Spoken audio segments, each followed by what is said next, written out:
Hello friends. Did you know nearly 80% of those who watch my videos aren't subscribed?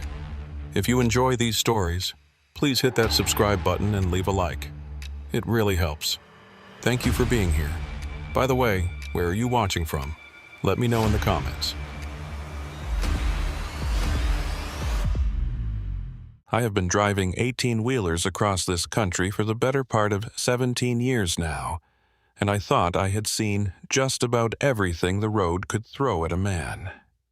Blizzards that turned highways into skating rinks. Dust storms in West Texas that blotted out the sun at noon. Fog so thick in the Appalachians that you could not see your own hood ornament. I have driven through all of it, and I always made it to my destination in one piece. But what happened to me on a rain-soaked stretch of Highway 71 through Arkansas 3 autumns ago still makes my hands tremble when I grip the steering wheel on wet nights. It was not the storm itself that scared me, though Lord knows it was bad enough. It was what came through my CB radio during those long hours of darkness and rain, a voice that knew things it should not have known, and the terrible understanding that sometimes the road connects you to things that should have stayed buried. My name is Wade Collier, and I run freight out of Little Rock for a mid-sized outfit called Razor Ridge Transport. We haul everything from auto parts to furniture, whatever needs moving between the Mississippi and the Oklahoma border. It is honest work, and it pays the bills, though it means spending more nights in truck stop parking lots than in my own bed. I had picked up a load of agricultural equipment in Fort Smith that October evening, bound for a farm supply distributor down in Texarkana. The route was simple enough, just Highway 71 south through the Ozark foothills, maybe 4 hours if traffic cooperated and the weather held. But the weather was not holding. By the time I cleared the Fort Smith city limits around 7 in the evening, the sky had turned the color of a fresh bruise, all purple and black with that sickly yellow undertone that means serious rain is coming. The radio had been chattering about severe thunderstorm warnings all afternoon, and I could see lightning flickering on the southern horizon like artillery fire in some distant war. I should have waited it out at the truck stop on the edge of town. Any sensible driver would have grabbed dinner, found a parking spot, and let the worst of the storm blow through before hitting the road. But I was behind schedule already after spending an extra 2 hours at the loading dock dealing with paperwork problems, and my dispatcher had made it clear that this delivery needed to be there first thing in the morning. The client was one of our best accounts, the kind you do not disappoint if you want to keep getting their business. So I made the choice that has haunted me ever since. I topped off my fuel tanks, grabbed a cup of coffee and a sandwich from the convenience store, and pointed my Peterbilt south into the gathering darkness. Within 20 minutes, I knew I had made a mistake. The rain started as I passed through the town of Waldron, just a few scattered drops at first, then building quickly into a steady drumming on the roof of my cab. By the time I was 10 miles south of town, it had become a downpour that turned my windshield into a waterfall, even with the wipers on their highest setting. Highway 71 through that part of Arkansas is not a bad road during daylight and good weather. It winds through the foothills of the Ouachita Mountains, following ridgelines and valleys through country that is mostly national forest and scattered farms. But at night in a rainstorm, it becomes something else entirely. The darkness pressed in from both sides of the highway, broken only by my headlights reflecting off the curtain of rain. There were no other vehicles on the road, which was unusual even for a weeknight. Most sensible people had pulled over to wait out the storm, or they had never left home in the first place. I was alone out there with just the rain and the darkness, and the occasional flash of lightning that turned the forest into a frozen tableau of dripping trees and low-hanging clouds. The road surface was treacherous, covered with water that pooled in every low spot and sent up rooster tails behind my trailer. I kept my speed down to about 45, which was slower than I liked, but faster than was probably safe. Every few minutes, my trailer would start to drift on a patch of standing water, and I would have to ease off the throttle and fight the steering wheel to keep everything tracking straight. About an hour into this misery, I reached for my CB radio and dialed over to Channel 19, the main trucker channel. I was hoping to hear from other drivers in the area, maybe get some information about how far south this storm system extended, or whether the roads got any better down toward Mina. The radio crackled with static from the lightning, but underneath it, I could hear the faint voices of drivers somewhere out in the night. Most of it was the usual traffic, complaints about the weather, warnings about flooded low spots, questions about which truck stops still had parking spaces. I listened for a few minutes without transmitting, just taking comfort in the knowledge that there were other people out there fighting the same battle I was. Then I heard something that made me reach for the volume knob. It was a voice, male, speaking just above a whisper but somehow cutting through the static with perfect clarity. The voice said my name. "Wade Collier," it said, drawing out the syllables like it was tasting them. "Wade Collier in the blue Peterbilt. How are you holding up in this rain, Wade?" I felt a cold finger of unease trace down my spine. The voice knew my name and the color of my truck, which meant someone could see me. I checked my mirrors, looking for headlights behind me or ahead of me, but there was nothing except rain and darkness. I grabbed my microphone and keyed it, trying to keep my voice casual and friendly. "This is Wade Collier. Who am I talking to?" There was a pause filled with the hiss of static and the drum of rain on my roof. Then the voice came back, and this time there was something in it that made my skin crawl, a kind of amusement mixed with something darker. "You do not recognize my voice, Wade? That hurts my feelings. We go back a long way, you and me, a long way down this road." I did not recognize the voice at all. It was not anyone from my company, not any of the regular drivers I talked to on my usual routes. It had an accent I could not quite place, something rural and old-fashioned that reminded me of my grandfather's generation. I keyed the mic again. "I think you have got me confused with someone else, friend. I do not believe we have met." The laugh that came back was low and unpleasant. "Oh, we have met, Wade. We have definitely met. You just do not remember yet, but you will. Before this night is over, you are going to remember everything." I felt my unease deepening into something closer to fear. This was not normal CB chatter, not even the weird stuff you sometimes heard late at night when the skip was rolling and signals were bouncing in from hundreds of miles away. This was personal, and it was directed at me. I looked at my odometer and saw that I was approaching mile marker 47. The road ahead curved through a particularly dark stretch of forest, and the rain seemed to be falling even harder if that was possible. I made a decision and started slowing down, looking for a place to pull over. There was a rest area marked on my atlas about 5 miles ahead, and I decided I would wait there until this storm passed and this crazy person got bored and moved on to harass someone else. But before I could reach the rest area, the voice came back on the radio. "Do not even think about stopping, Wade. You need to keep driving.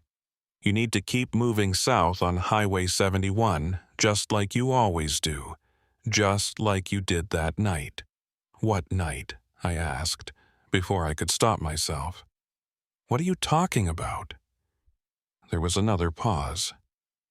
Longer this time, filled with the crackling of lightning and the whisper of rain. When the voice came back, it was quieter, more intimate, like someone leaning close to tell you a secret. "The night you killed Jonas Lyle. The night you ran him off this road and kept on driving like nothing had happened. You remember that, do not you, Wade? Or have you pushed it so far down that you actually believe it never happened?" My hands tightened on the steering wheel until my knuckles went white. The name Jonas Lyle meant nothing to me. I had never heard it before in my life, and I had certainly never killed anyone or run anyone off the road. This had to be some kind of sick joke, or maybe a case of mistaken identity. I was about to tell the voice exactly that when another memory surfaced, something I had not thought about in years. It had been maybe 5 years ago, maybe 6. I had been running this same route on another rainy night, though not as bad as this one.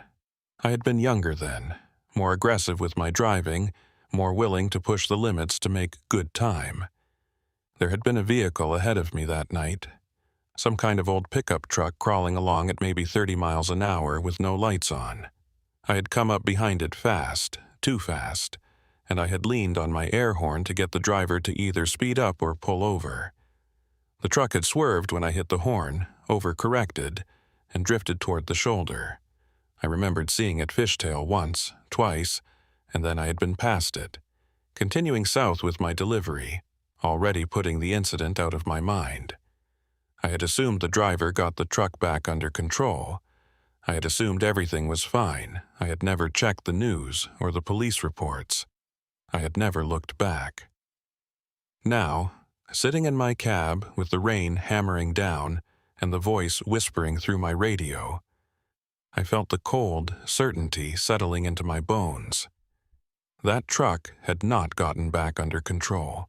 The driver had not been fine. Something terrible had happened that night, and I had kept on driving. "I see you are starting to remember," the voice said, and now it sounded pleased, almost satisfied. "That old pickup, the one with the broken taillights, you came up behind Jonas doing maybe 65 in heavy rain. You hit that air horn right behind him, scared him half to death. He swerved, lost control, went off the right shoulder and down the embankment. 30-foot drop into a ravine full of rocks and water. They did not find his body for 3 days, Wade. 3 days in the rain, down in that dark hollow where nobody goes." I wanted to protest, to insist that I had not known, that it was not my fault, that the truck should have had its lights on, that the driver should have been going faster. But the words stuck in my throat because I knew the truth. I had seen the truck swerve. I had seen it go toward the shoulder, and I had kept driving. I had convinced myself that everything was fine because stopping would have meant losing time, missing my delivery window, maybe getting written up by my dispatcher. I had chosen convenience over conscience, and someone had died because of it. "What do you want from me?" I asked, my voice barely above a whisper. The voice took its time answering, and I could hear something else in the background now, underneath the static. It sounded like rain falling, but heavier, more violent, like the rain I was driving through right now. "I want you to understand," the voice finally said. "I want you to feel what Jonas felt that night. The fear, the helplessness, the knowledge that you are going to die and there is nothing you can do about it. And then I want you to remember, Wade. I want you to remember for whatever time you have left." The radio went silent after that, just the hiss of static and the howl of the storm. I tried calling out, tried asking more questions, but there was no response. I considered turning around, heading back north to Fort Smith where there would be lights and people in safety, but something kept me moving forward, some terrible certainty that turning around would not help, that whatever was happening tonight was going to happen no matter which direction I drove. The mile markers crept past. 49, 51, 53. The rain never let up, and the darkness pressed in from all sides. I kept the radio on channel 19, listening through the static for that voice to come back, dreading it, but also needing to hear it, needing to know what was going to happen next. At mile marker 55, my headlights caught something on the right shoulder of the road. It was a vehicle, an old pickup truck with its hood crumpled and its front wheels hanging over the edge of the embankment. The truck was dark and empty, rain streaming off its bent frame. As I passed it, I saw the license plate clearly in my taillights. Arkansas tags from the early 2000s, expired years ago. The truck that Jonas Lyle had been driving that night. I should have been surprised, should have been shocked, but somehow I had known I would see it. The voice on the radio had been building to this, preparing me for this moment. I grabbed my CB microphone with shaking hands. "I see it," I said. "I see the truck. I am sorry. I am so sorry for what happened. I did not know. I swear I did not know." The voice came back immediately, no longer whispering but speaking in a normal, conversational tone that was somehow more frightening than the whispers had been. "You did not know because you did not care to know, Wade. You did not stop. You did not check. You just kept driving with your delivery schedule and your profit margin and your clean driving record. Jonas died alone in the dark and the rain, and you were probably having coffee at a truck stop by the time they found his body." Lightning flashed, turning the world white for a split second, and in that moment of brilliant illumination, I saw something that made my heart stop. There was someone standing on the shoulder of the road ahead of me. A figure in the rain, illuminated for just that instant by the lightning. I caught a glimpse of an old flannel shirt, work jeans, boots caked with mud, and a face that was pale and wrong, skin mottled with the purple and green of old bruises, or worse. The lightning faded, and the figure disappeared back into the darkness, but I knew it had been there. I knew what I had seen, or who I had seen. The voice on the radio spoke again, and this time it was right in my cab, surrounding me, filling every corner of the space with its presence. "Keep driving, Wade. We are not done yet. The night is still young, and you've got a lot of miles to cover before you understand. A lot of miles in the rain and the dark, just like Jonas had to crawl after the crash. He tried to climb back up to the road, did you know that? Tried to drag himself up that muddy embankment with both legs broken and his insides torn up from the steering wheel. He almost made it too. Got within maybe 10 feet of the highway before he could not go any farther. Laid there in the rain calling for help, but nobody stopped. Nobody even saw him down there in the dark." I realized I was crying, tears mixing with the sweat on my face. My hands were locked on the steering wheel, and my foot stayed on the accelerator even though every instinct was screaming at me to stop, to pull over, to get out of the truck and run. But I kept driving south on Highway 71 through the rain and the darkness, because something told me that stopping would be worse than continuing. That whatever was happening tonight would not let me escape by simply pulling over and waiting it out. The mile markers continued their slow countdown. 60, 65, 70. The storm raged around me, and the voice on the radio fell silent again, but I could feel it out there, watching me, waiting for something. At mile marker 72, my headlights caught something else on the shoulder. It was a shoe, just a single work boot lying in the grass at the edge of the pavement. As I passed it, the voice came back. "That is where Jonas lost his boot trying to climb out of the ravine.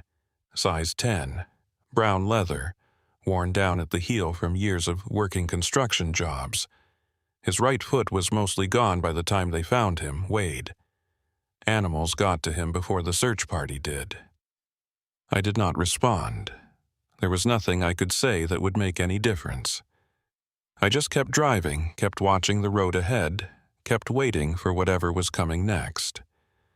At mile marker 76, there was a shirt hanging from a tree branch, tattered and stained.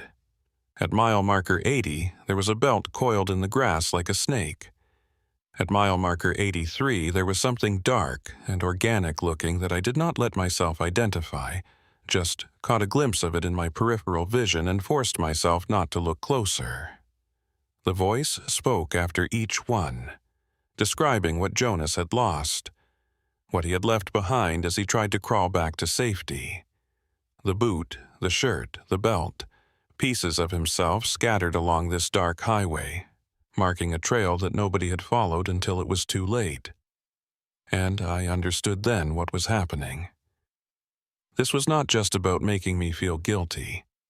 This was not just about confession or apology. This was about showing me Jonas Lyle's last hours, step by step, mile by mile, making me drive through his death the way he had lived it. The voice wanted me to experience what Jonas had experienced, to understand the terrible slow progression from accident victim to dying man to corpse lying in the rain.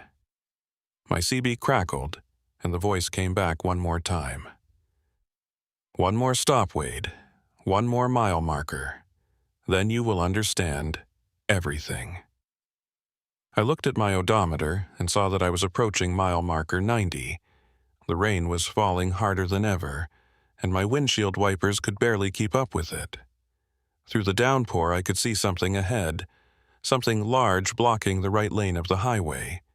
As I got closer, my headlights revealed what it was, and I felt my blood turn to ice in my veins. It was a semi-truck, a blue Peterbilt, just like mine, pulled over at an angle across the shoulder and part of the right lane. The driver's side door was hanging open, and I could see someone slumped over the steering wheel inside the cab. The voice spoke one last time, and I realized with a shock that cut through everything else that I finally recognized it. It was my own voice, my own accent and inflection, speaking to me from the radio. This is where your story ends, Wade. This is mile marker 90, same place Jonas died 5 years ago tonight. Same rain, same darkness, same highway. You have been driving in circles for the past 3 hours, Wade. Going over the same stretch of road again and again, seeing the pieces of Jonas that got left behind. Now it is your turn to leave pieces behind. Your turn to crawl and call for help that will not come. Your turn to die alone in the rain. I looked at the speedometer and saw that I was still moving at 45 miles per hour, but the truck ahead was not getting any closer. I pressed harder on the accelerator and my speed increased to 50, then 55, but the distance stayed the same. The truck ahead remained exactly where it was, hanging in the rain-soaked darkness like a photograph, like a promise, like a preview of what was waiting for me at the end of this night. The voice faded then, dissolving back into static, and I was alone with just the rain and the darkness and the terrible knowledge of what I had done 5 years ago and what was about to happen to me now. The road stretched out ahead, the mile markers repeating endlessly, and I knew with absolute certainty that I would never reach Texarkana, would never make my delivery, would never see the sun rise again. I was going to die on Highway 71 in the rain and the darkness, just like Jonas Lyle had died, and maybe that was justice after all. The truck ahead of me remained frozen in the rain like a photograph that refused to develop any further. My foot stayed pressed against the accelerator, the engine roaring as my speedometer climbed past 60, but the blue Peterbilt blocking the road never got closer and never got farther away. It simply existed there in the cone of my headlights, door hanging open, figure slumped over the wheel, waiting for me to arrive at a destination I could never quite reach. I knew with a certainty that went deeper than logic that the figure in that cab was me, or would be me, or had already been me in some timeline that was bleeding through into this rain-soaked present. The voice on the radio had gone silent, but I could still feel its presence in the static, watching and waiting to see what I would do next. I tried downshifting, tried standing on the brakes, tried anything to break this spell of perpetual approach. The truck slowed under my efforts, the speedometer needle dropping from 60 to 50 to 40, but the distance to the Peterbilt ahead remained exactly the same. It was like trying to walk toward the horizon, every step covering ground that immediately replaced itself with more distance. My hands were shaking on the wheel now, and sweat was running down my face despite the cold air blasting from my vents. I reached for my CB radio again, desperate to hear any voice, even that terrible echo of my own that had been tormenting me. I cycled through the channels, listening to nothing but static on 19, on 17, on every frequency I could find. The storm had isolated me completely, cutting me off from the world of other drivers and distant truck stops, and the normal rhythms of life on the highway. I was alone in a bubble of rain and darkness with only the ghost of Jonas Lyle and the echo of my own guilt for company. Then something changed. The rain, which had been falling in solid sheets for what felt like hours, suddenly lessened, not stopping completely but pulling back to a steady downpour instead of the apocalyptic deluge I had been driving through. With the rain easing, my visibility improved, and I could see more details of the landscape around me. We were no longer in the forested hills I remembered from earlier in the drive. The trees had given way to more open country, fields stretching away into darkness on both sides of the highway. I caught glimpses of old barns and farmhouses in the lightning flashes, structures that looked abandoned and wrong, their roof lines sagging and their windows dark as empty eye sockets. This was not the Arkansas I knew, not the landscape I had driven through 1,000 times before. This was somewhere else, somewhere that existed alongside the real world but separate from it, a place where the rain never stopped and the guilty came to pay their debts. The truck ahead finally began to change position, not getting closer, but shifting somehow, rotating slowly until it was facing me head-on instead of angled across the lane. I could see the headlights now, 2 circles of yellow light that looked dim and sickly in the downpour. The figure in the cab was sitting upright now instead of slumped over the wheel, and though I could not make out any details through the rain-streaked windshield, I knew it was watching me, waiting for me. The voice came back on the radio, my own voice but twisted somehow, aged and weathered like it had been speaking from the bottom of a ravine for 5 years. You cannot outrun this, Wade. You cannot drive fast enough or far enough to escape what you did. Jonas waited 5 years for this night, 5 years in the dark and the rain, and now it is time for you to join him, time for you to understand what it means to be forgotten, to be left behind, to die alone while people drive past without stopping. I wanted to scream at the voice, to tell it that I was sorry, that I had not known, that I would have stopped if I had understood what happened. But the words caught in my throat because they were lies, and we both knew it. I had known something was wrong that night. I had seen the truck swerve and drift toward the shoulder. I had felt the slight bump that might have been my air pressure wave hitting the pickup's rear quarter panel. I had known, and I had chosen to keep driving because stopping would have been inconvenient, because it would have complicated my life, because it was easier to believe that everything was fine than to face the possibility that I had caused someone harm. That was the real sin, not the accident itself, but the choice I made afterward. The choice to not care, to not check, to not be responsible for another human being's suffering. The truck ahead suddenly accelerated, its headlights brightening as it came straight at me. There was no time to react, no time to swerve or brake or do anything except watch it coming.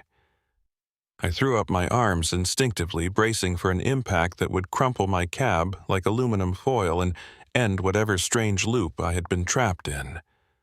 But the collision never came. The other truck passed through mine like smoke, like a projection, like something that existed in a different layer of reality. I felt a wave of cold wash over me as it passed. Cold that went deeper than the air conditioning could account for. Cold that settled into my bones and my blood, and in that moment of passing I saw the driver's face pressed against the window. It was my face, but older, haggard, eyes sunken deep into their sockets, and skin the color of old newspaper. The mouth was open in a silent scream, and I understood that this was what I would become if I did not find a way out of this night. This was the Wade Collier who had died on Highway 71, who had crashed or been forced off the road or simply driven until his heart gave out from fear and guilt. This was my future staring back at me from the rain and the darkness. I watched in my mirrors as the ghost truck receded behind me, its taillights fading into the storm. When I looked forward again, the road had changed.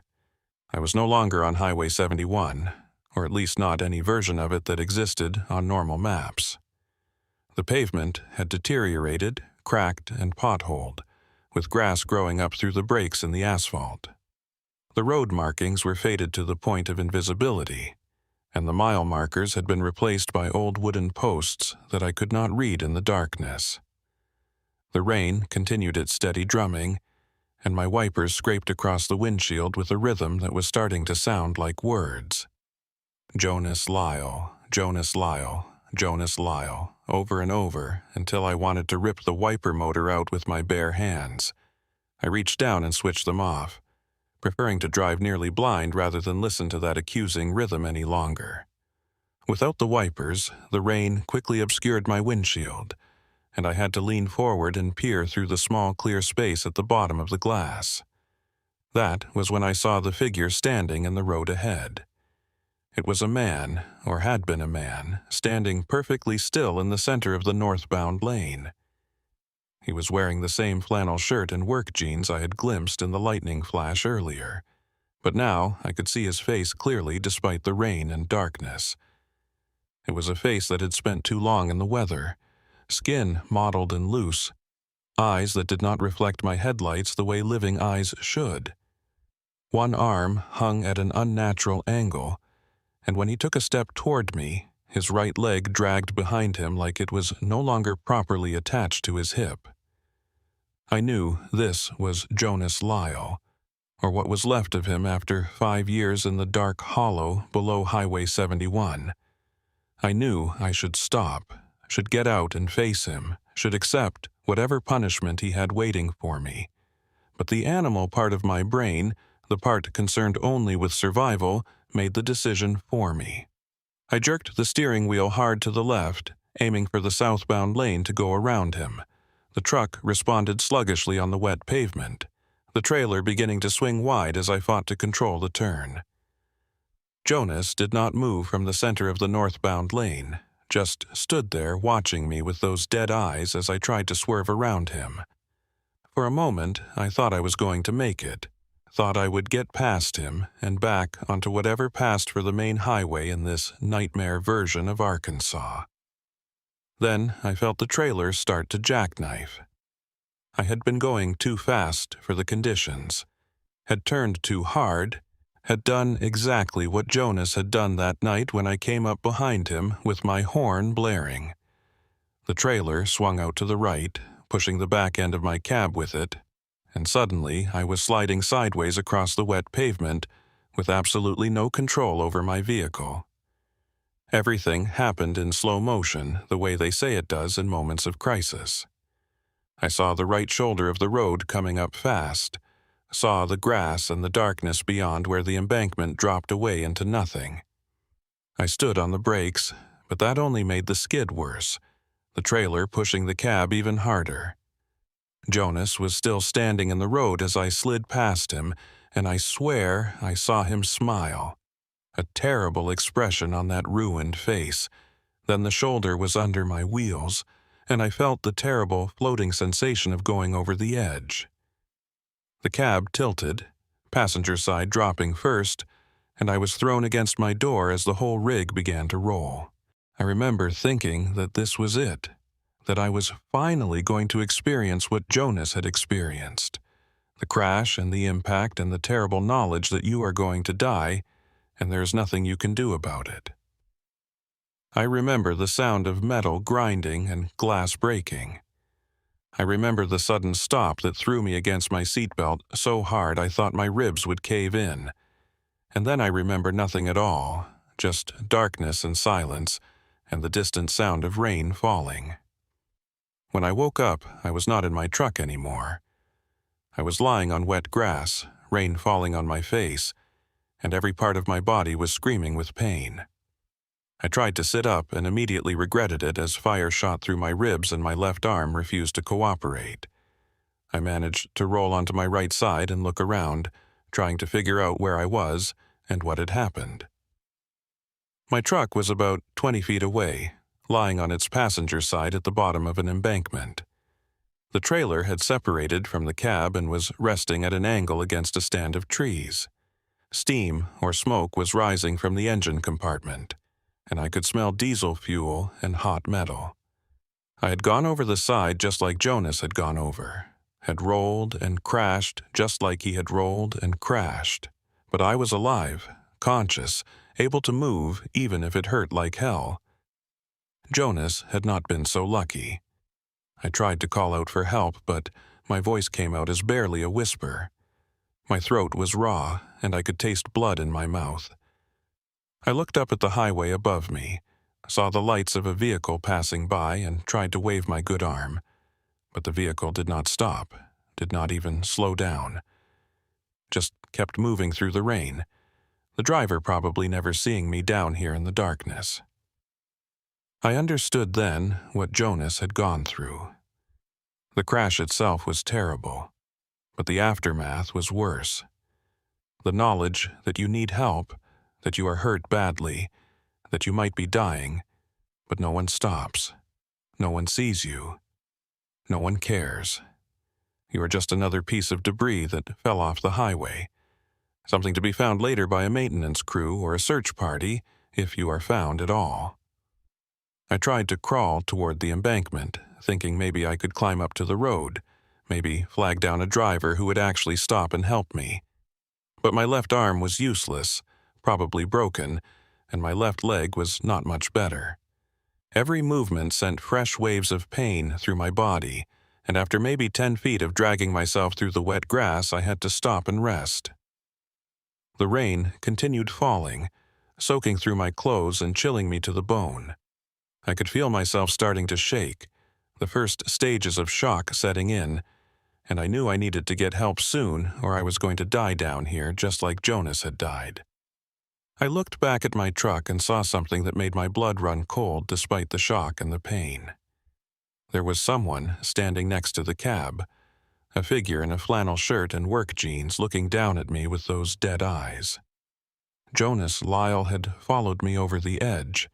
He started walking toward me, that terrible dragging limp, and I tried to crawl faster even though I knew it was useless.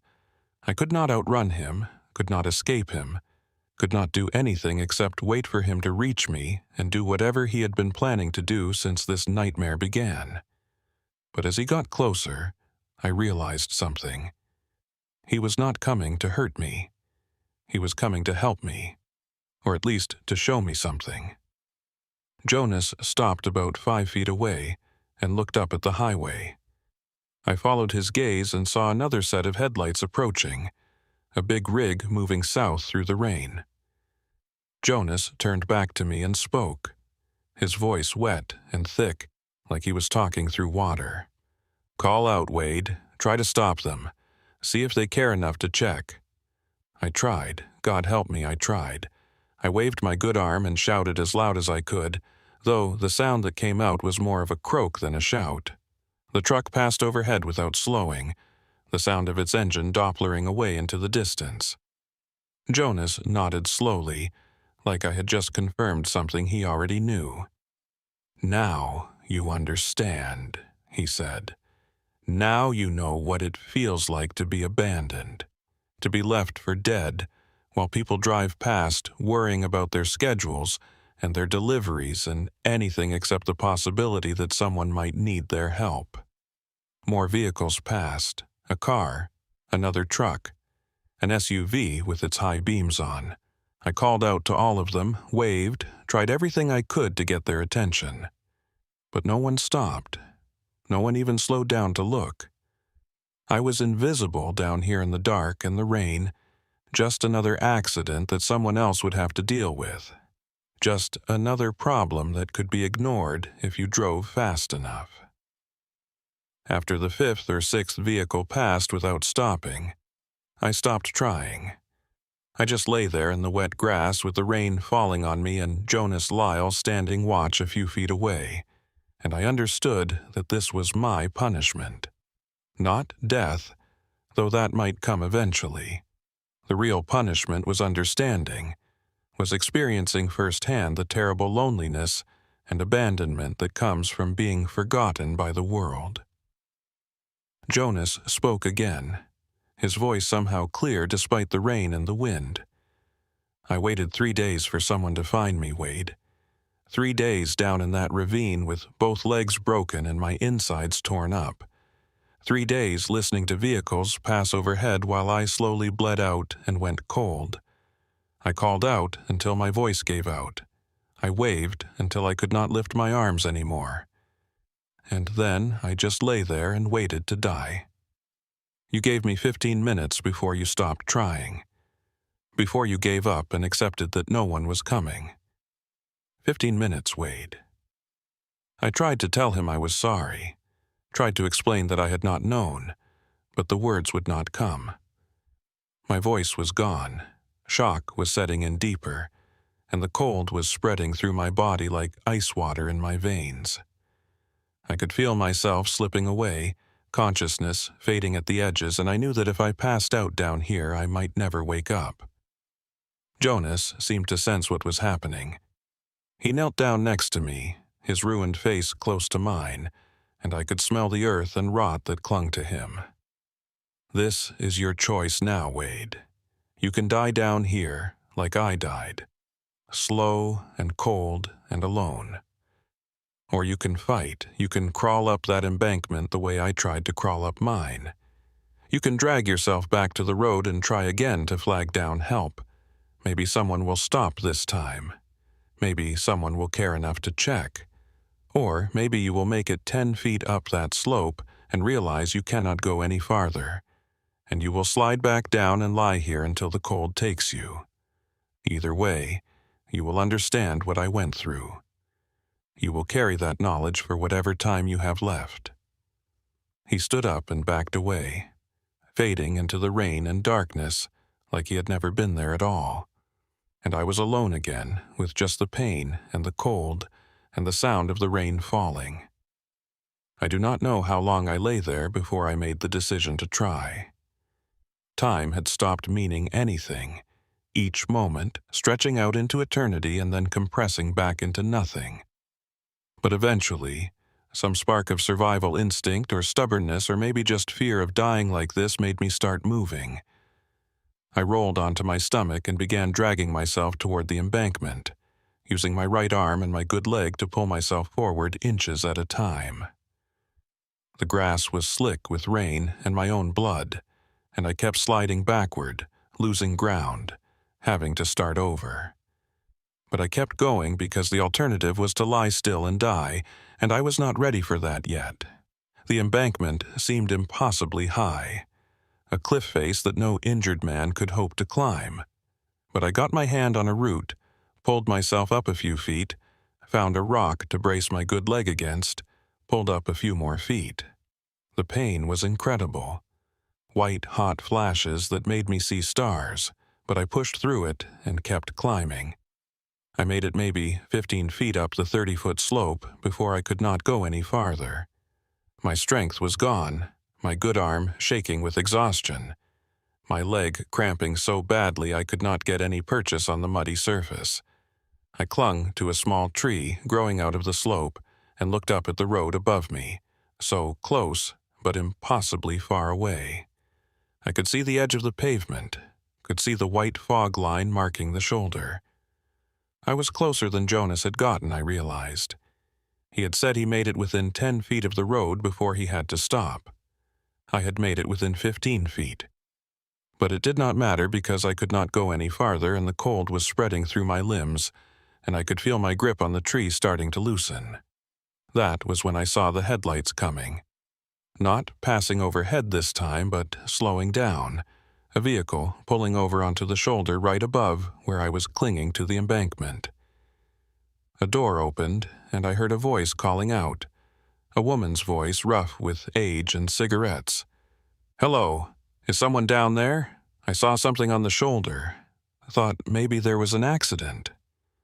I tried to call back, but my voice was too weak. I tried to wave, but I could not let go of the tree without sliding back down.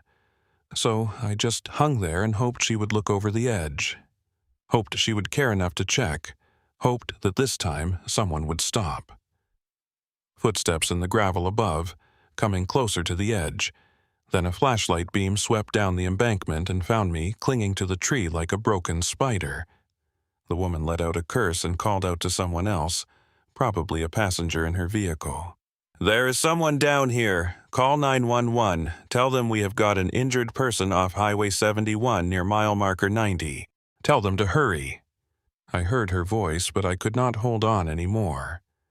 My hand slipped off the tree and I started sliding back down the embankment, tumbling and rolling, fresh pain exploding through my body with each impact. I came to rest at the bottom where I had started, lying on my back in the wet grass, looking up at the dark sky and the rain falling down. But this time, there was a light up above, a flashlight beam cutting through the darkness, and voices calling down to me. Someone had stopped.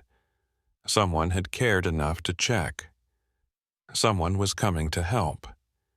Everything started to fade then, the edges of my vision going dark, sounds becoming muffled and distant. I heard sirens somewhere far away, heard more voices, felt hands touching me and lifting me, but it all seemed to be happening to someone else, like I was watching from a distance. The last thing I saw before the darkness took me completely was Jonas Lyle standing at the edge of the clearing, rain falling through his translucent form. He was not smiling anymore. He just looked sad and tired, like someone who had carried a burden for too long and was finally able to set it down. He raised one hand in what might have been a wave or a farewell, and then he was gone, dissolved into the rain and the darkness like he had never been there at all. I woke up in a hospital room with fluorescent lights buzzing overhead and the smell of disinfectant burning in my nostrils.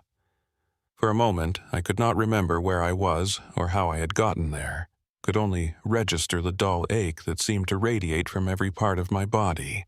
Then it all came flooding back in a rush that made my heart rate spike on the monitor next to my bed.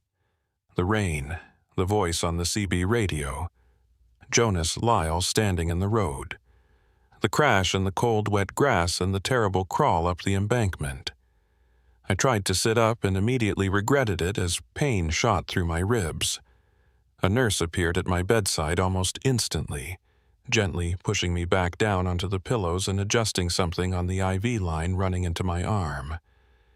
"Easy there, Mr. Collier," she said in a voice that was professionally soothing but carried an edge of genuine concern. "You have been through quite an ordeal. You need to rest and let your body heal." I asked her where I was and how long I had been unconscious, my voice coming out as a harsh croak that barely sounded like me. She told me I was at Crawford Memorial Hospital in Van Buren, that I had been brought in by ambulance 3 days ago with multiple injuries including 2 broken ribs, a fractured left arm, severe bruising, and hypothermia. 3 days. I had lost 3 entire days to unconsciousness and medication, 3 days during which I could have been anywhere or anyone. The nurse saw the confusion on my face and explained that they had kept me heavily sedated while my body stabilized, that the hypothermia had been particularly concerning, and they had needed to bring my core temperature back up slowly to avoid complications. She told me I was lucky to be alive, that if that woman had not stopped when she did, I probably would have died from exposure before morning. I asked her about the woman who had found me, wanted to know her name so I could thank her, but the nurse said she had not left any contact information. Just called 911, waited until the ambulance arrived, and then drove off into the night. An anonymous Good Samaritan who had cared enough to stop and check when she saw something wrong on the side of the highway. The police came to interview me later that afternoon. A state trooper named Officer Garrett, who looked too young to be wearing the uniform but had eyes that had seen more than his age, suggested. He asked me what I remembered about the accident, and I told him the truth as I remembered it, though I left out the parts about ghost voices on the CB radio and dead men standing in the road. I told him I had been driving through the storm, that visibility was poor, that I must have lost control on the wet pavement and gone over the embankment. It happened sometimes to even experienced drivers in bad weather. He wrote it all down in his notebook, his pen scratching across the paper with a sound that seemed too loud in the quiet hospital room. Then he asked me something that made my blood run cold. He asked me if I had ever heard the name Jonas Lyle. I must have reacted to the name because Officer Garrett leaned forward to slightly, his young face suddenly very serious. He told me that Jonas Lyle had died on Highway 71 about 5 years ago. Single vehicle accident on a rainy night. Went over an embankment near mile marker 90 and was not found for several days. The investigation had never been able to determine exactly what caused the accident, but witnesses reported seeing a semi-truck in the area around the time of the crash. A blue Peterbilt, according to one farmer who had been driving home from town that night. The witness had not gotten a license plate number, had just remembered the color and the company name on the trailer. Razor Ridge Transport. My company. My truck. My route. I opened my mouth to tell Officer Garrett everything, to confess what I had done or failed to do that night 5 years ago, to finally unburden myself of the guilt that had apparently been eating at me from somewhere deep below consciousness. But before I could speak, he held up his hand and told me something else.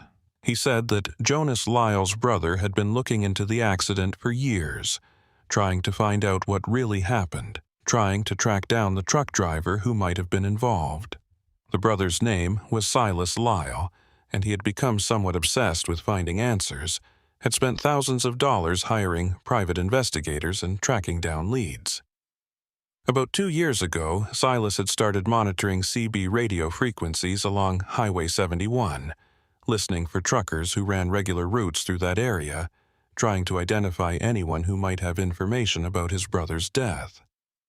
Officer Garrett said that several truckers had reported being harassed by someone using a CB radio to make threats and accusations, someone who seemed to know intimate details about their routes and schedules. The harassment had escalated over time, becoming more aggressive and more disturbing, until about 6 months ago when it suddenly stopped. They found Silas Lyle's body in a motel room in Mena, dead from an apparent suicide. On the table next to him was a CB radio and a notebook filled with information about various truck drivers, their routes, their schedules, their personal details. My name was in that notebook, highlighted and underlined multiple times.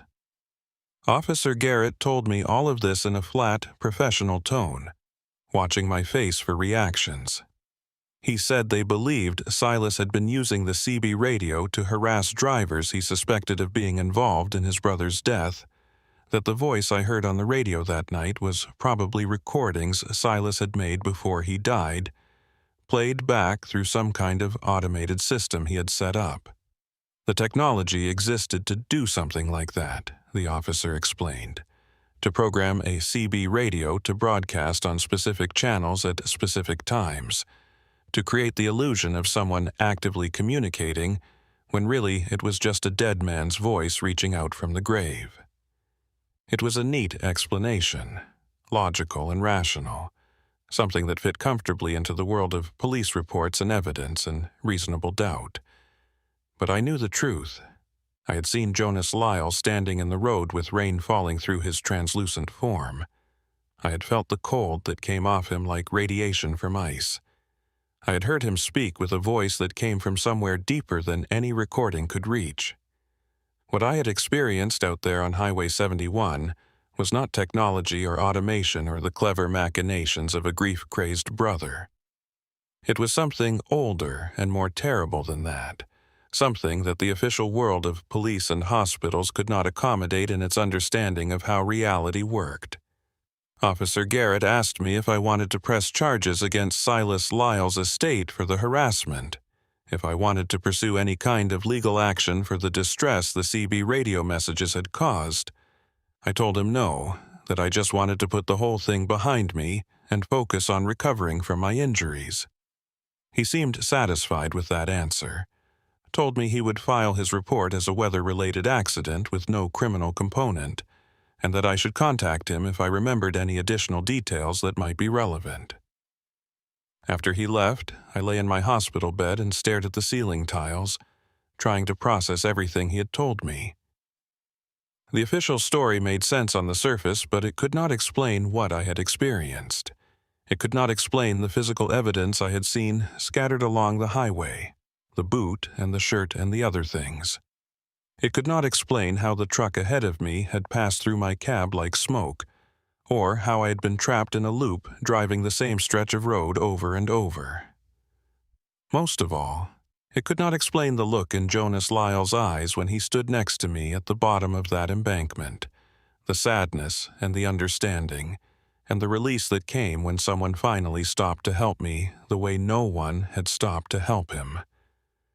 I spent another week in the hospital before they released me, my ribs taped and my arm in a cast, and a bottle of pain medication that I was determined not to become dependent on. My truck had been totaled in the crash, the cab too damaged to be worth repairing, and the trailer a complete loss.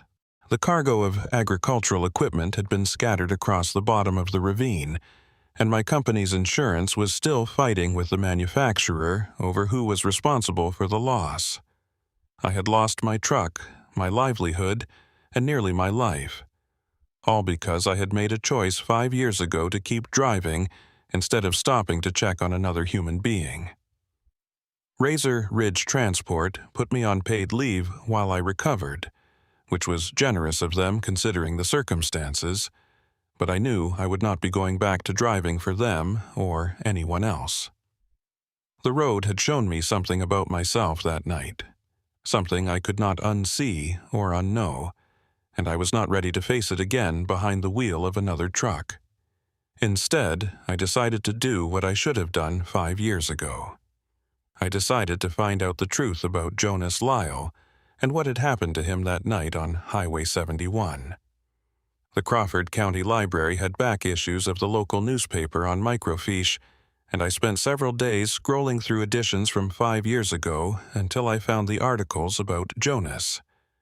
There was a small piece when he was first reported missing, just a few paragraphs noting that a local man had failed to return home from a construction job and that searchers were looking for him.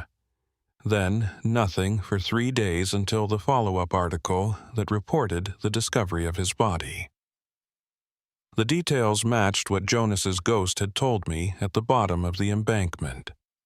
He had been found in a ravine off Highway 71 near mile marker 90, dead from injuries sustained in a single-vehicle accident that investigators believed had occurred several days earlier. The medical examiner had determined that Jonas had survived the initial crash, but died from his injuries and exposure while waiting for help that never came. He had crawled partway up the embankment before his body gave out. The article mentioned that he was survived by a younger brother, Silas, and that the family was requesting privacy during their time of grief. There were follow-up articles over the next few weeks as the investigation continued, but they never came to any definitive conclusion about what had caused the accident.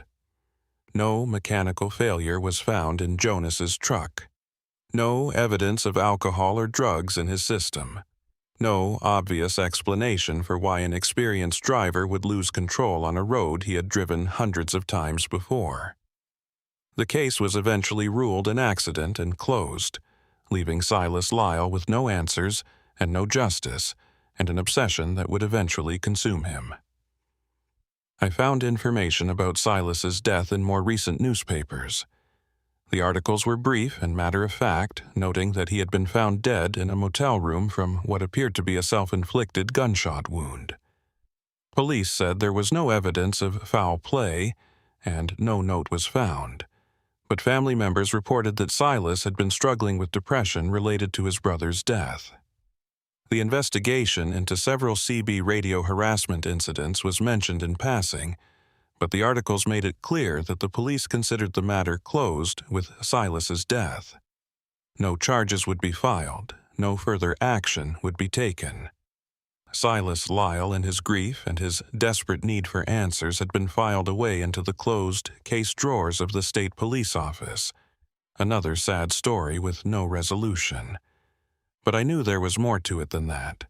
Silas might have started the harassment, might have been the one monitoring CB frequencies and gathering information about truck drivers who used Highway 71. But what I had experienced out there in the rain went beyond anything Silas could have engineered with technology and recordings. Jonas Lyle himself had been there, or something that wore his face and carried his memories and his anger. The dead had reached across the barrier between worlds to make me understand what I had done, and no police report or rational explanation could change that fact. I drove out to mile marker 90 on a clear afternoon, 2 weeks after I was released from the hospital. I had rented a car since I no longer had my truck, and the drive south from Van Buren felt strange and unfamiliar without the height and the rumble of a big rig around me. The highway looked different in daylight, ordinary and unremarkable. Just another stretch of 2-lane blacktop winding through the Arkansas hills. I found the place where I'd gone over the embankment, the broken guardrail still not repaired, orange traffic cones marking the spot where my truck had crashed through. I parked on the shoulder and walked to the edge, looking down into the ravine where my Peterbilt still lay on its side among the trees. No one had bothered to recover it yet, and it sat there rusting and forgotten, a monument to my failure and my fear. I walked along the shoulder for about a quarter mile in each direction, looking for the things I had seen that night. The boot, the shirt, the belt, all the pieces of Jonas Lyle that had marked his trail. But there was nothing there, just grass and gravel and the occasional piece of roadside trash. Either those items had been cleaned up years ago by maintenance crews, or they had never been there at all, except in whatever shared nightmare Jonas and I had inhabited that night. About 100 yards north of where my truck went over, I found what I was looking for. There was a gap in the tree line where the brush was thinner, and when I made my way down the slope, I found the remnants of an old dirt road that had been there long before the highway was built. Following it deeper into the ravine, I came to a place where the ground was disturbed, where someone had dug into the hillside and then filled it back in. There was no marker, no sign, nothing to indicate what this spot was or why it mattered. But I knew. This was where they had found Jonas Lyle after 3 days, where he had died alone in the dark with his broken body and his fading hope that someone would care enough to look for him. I stood there for a long time, looking at that unremarkable patch of ground, trying to think of something meaningful to say, but what words could possibly be adequate? I was sorry, but sorry was not enough. I had not meant for it to happen, but intent did not change the outcome. I would carry his memory with me for the rest of my life. But memory was cold comfort to a man who had died cold and alone because I had not stopped to check on him. Finally, I just said his name. Jonas Lyle. The words seemed to hang in the air for a moment, and I felt that same cold presence I'd felt the night of the accident. That sense of something watching and listening from just beyond the edge of perception. But this time there was no anger in it, no accusation or demand for punishment. Just a profound sadness and a kind of acknowledgement, like we had finally reached an understanding about what had happened between us. I left flowers at the spot, nothing elaborate, just some wildflowers I picked from the side of the highway. Then I climbed back up to the road and stood at the edge looking down, imagining Jonas making that same terrible climb with his broken legs and his failing strength, getting within 10 feet of help before his body gave out. I thought about the woman who had stopped for me, who had seen something wrong and cared enough to check, who had saved my life through that simple act of human decency. I thought about how different things might have been if someone like her had been driving past when Jonas needed help. If just one person had stopped and looked over the edge of the embankment and seen him lying there in the dark. But no one had stopped, and Jonas had died, and I had kept driving that night with my schedule and my profit margin and my willful blindness to the possibility that I had caused another person harm. That is the weight I carry now, heavier than any load I ever hauled in my truck. I sold my truck driving gear and found work at a warehouse in Little Rock, indoor work with regular hours and no long nights on the highway. I avoid Highway 71 completely, taking alternate routes that add time and distance to any trip, but keep me away from that stretch of road between Fort Smith and Texarkana. I have not touched a CB radio since that night, have not listened to the chatter of drivers calling out mile markers and weather conditions and warnings about speed traps. That world is behind me now, left on the side of a rain-soaked highway, along with the driver I used to be. Sometimes I think about Silas Lyle and the obsession that consumed him, the need to find answers and assign blame, and make someone pay for his brother's death. I understand that need now in a way I could not have before. I understand the rage that comes from watching someone you love be forgotten, be reduced to a case file and a sad story and a statistic about highway fatalities. Silas never got his answers before he died, never got the satisfaction of confronting the driver who had contributed to Jonas's accident. But maybe in some way I gave him what he was looking for that night on Highway 71. Maybe forcing me to experience what Jonas experienced, to understand the terrible loneliness and abandonment of being left to die on the side of the road, was the justice Silas had been seeking all along. I drive past the library sometimes and see people going in to research their family histories or check out books or use the computers. Normal people doing normal things, living lives that do not include ghosts and guilt, and the knowledge that you can kill someone through inaction as surely as through violence. I envy them their innocence, their ability to move through the world without carrying the weight of the dead on their shoulders. But I also know that any one of them could make the same choice I made, could drive past an accident scene, or ignore a call for help or convince themselves that someone else will handle it because stopping would be inconvenient. We are all one bad decision away from creating our own Jonas Lyles, our own ghosts that will follow us through the rain and the darkness, demanding that we understand what we have done. The only difference between me and them is that I have already made that choice, and I have already paid the price for it in blood and pain and the loss of everything I thought I knew about myself. I carry Jonas Lyle with me now wherever I go, a presence just at the edge of my awareness, a reminder of the man I let die and the debt I can never fully repay.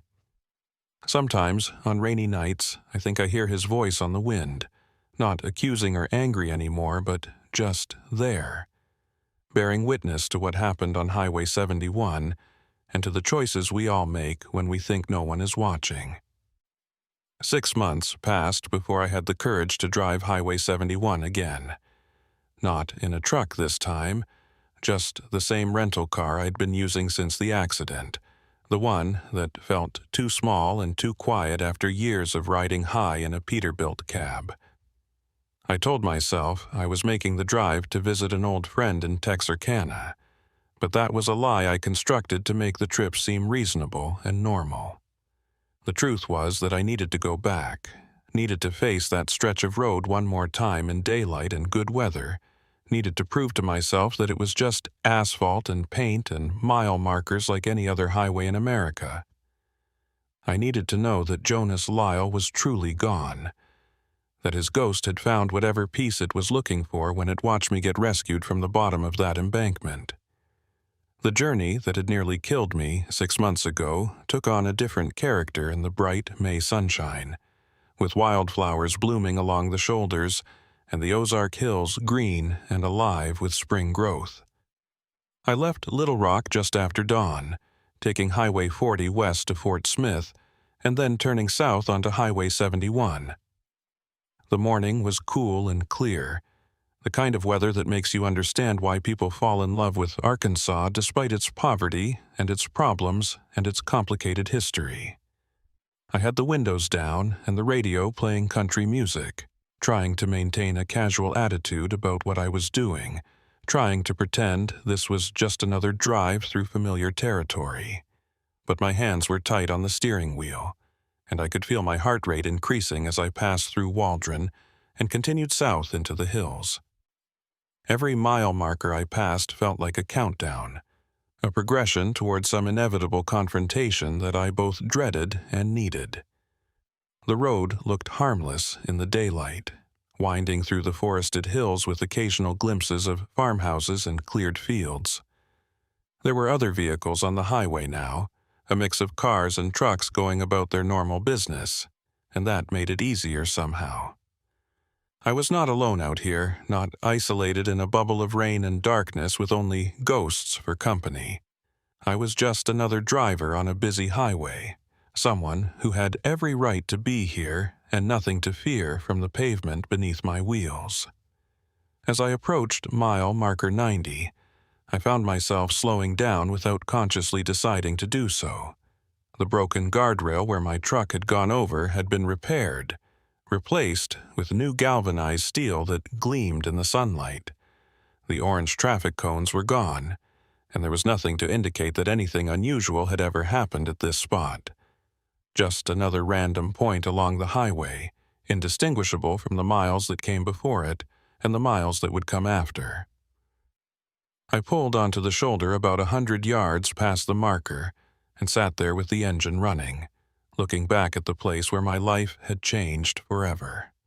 Part of me wanted to drive on, to continue south to Texarkana and complete the fiction I had constructed about visiting a friend, but I knew I had not come all this way just to drive past without stopping.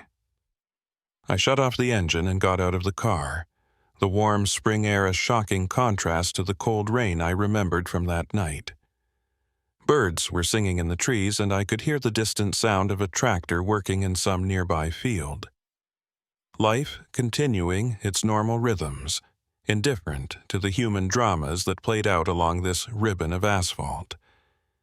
I walked back to mile marker 90 and stood at the repaired guardrail, looking down into the ravine where my truck had rolled. The vegetation had already begun to reclaim the damage, new growth covering the scars in the earth where the Peterbilt had torn through. I could still see the truck down there, or what was left of it. The cab now completely stripped of anything valuable by salvages, and the trailer reduced to a rust-colored skeleton. It looked small from up here, harmless, like a child's toy that had been abandoned and forgotten. I tried to feel something looking at it, tried to access the fear and the pain I had experienced during those terrible hours at the bottom of the ravine. But the emotions would not come, replaced by a kind of distant acknowledgement that yes, that had happened to me. But it had happened to a different version of Wade Collier, a man who no longer existed.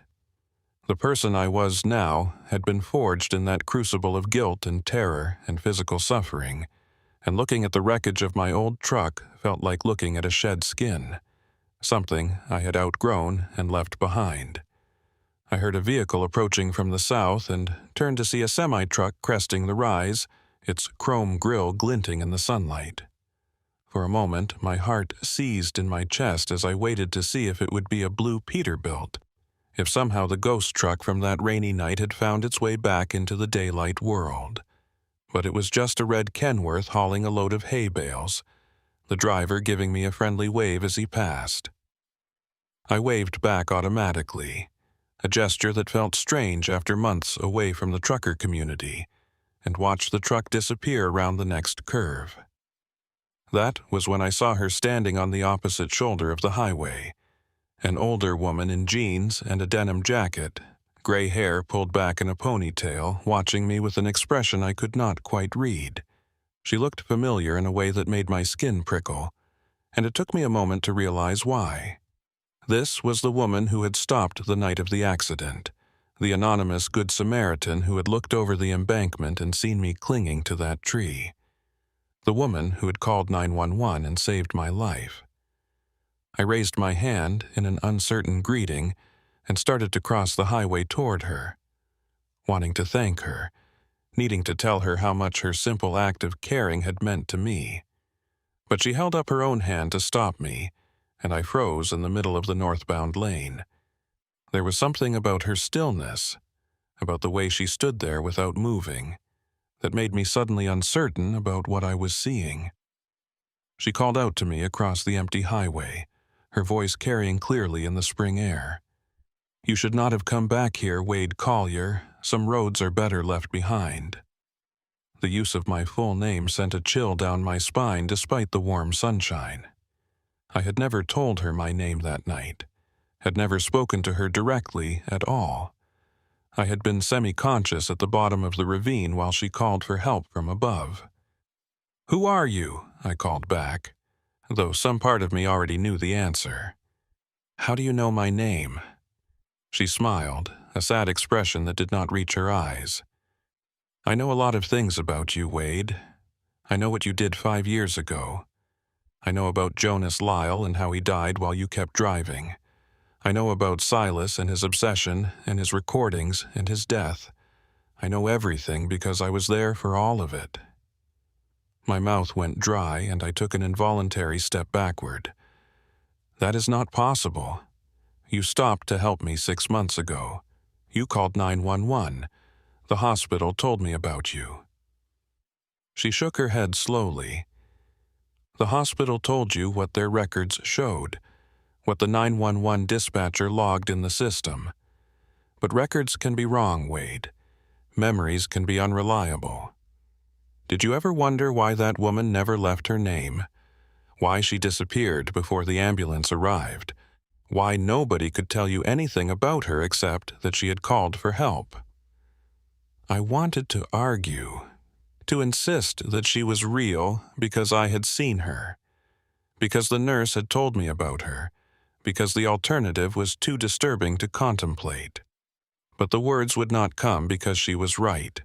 I had never questioned the convenient appearance of my rescuer, had never wondered too deeply about the timing or the circumstances. I had simply accepted my salvation and moved on with my recovery, grateful to be alive and unwilling to examine the mechanism of my survival too closely. "If you were not really there that night," I said slowly, "then who called 911? How did the ambulance know where to find me?" The woman's smile deepened, becoming something almost fond. "Jonas called for you, Wade. Not on a phone or a radio, but in the way the dead can call when the living are finally ready to hear them. He could have left you there to die the way he died, could have watched you freeze and fade and slip away into nothing. That would have been justice of a kind, an eye for an eye, a death for a death. But Jonas was not that kind of man, not in life and not in death. He just wanted you to understand what you had done, to carry that knowledge with you for whatever time you had left. Once you understood, once you had experienced even a fraction of what he went through, he was done. He let you be found. He let you live. That was his gift to you, Wade.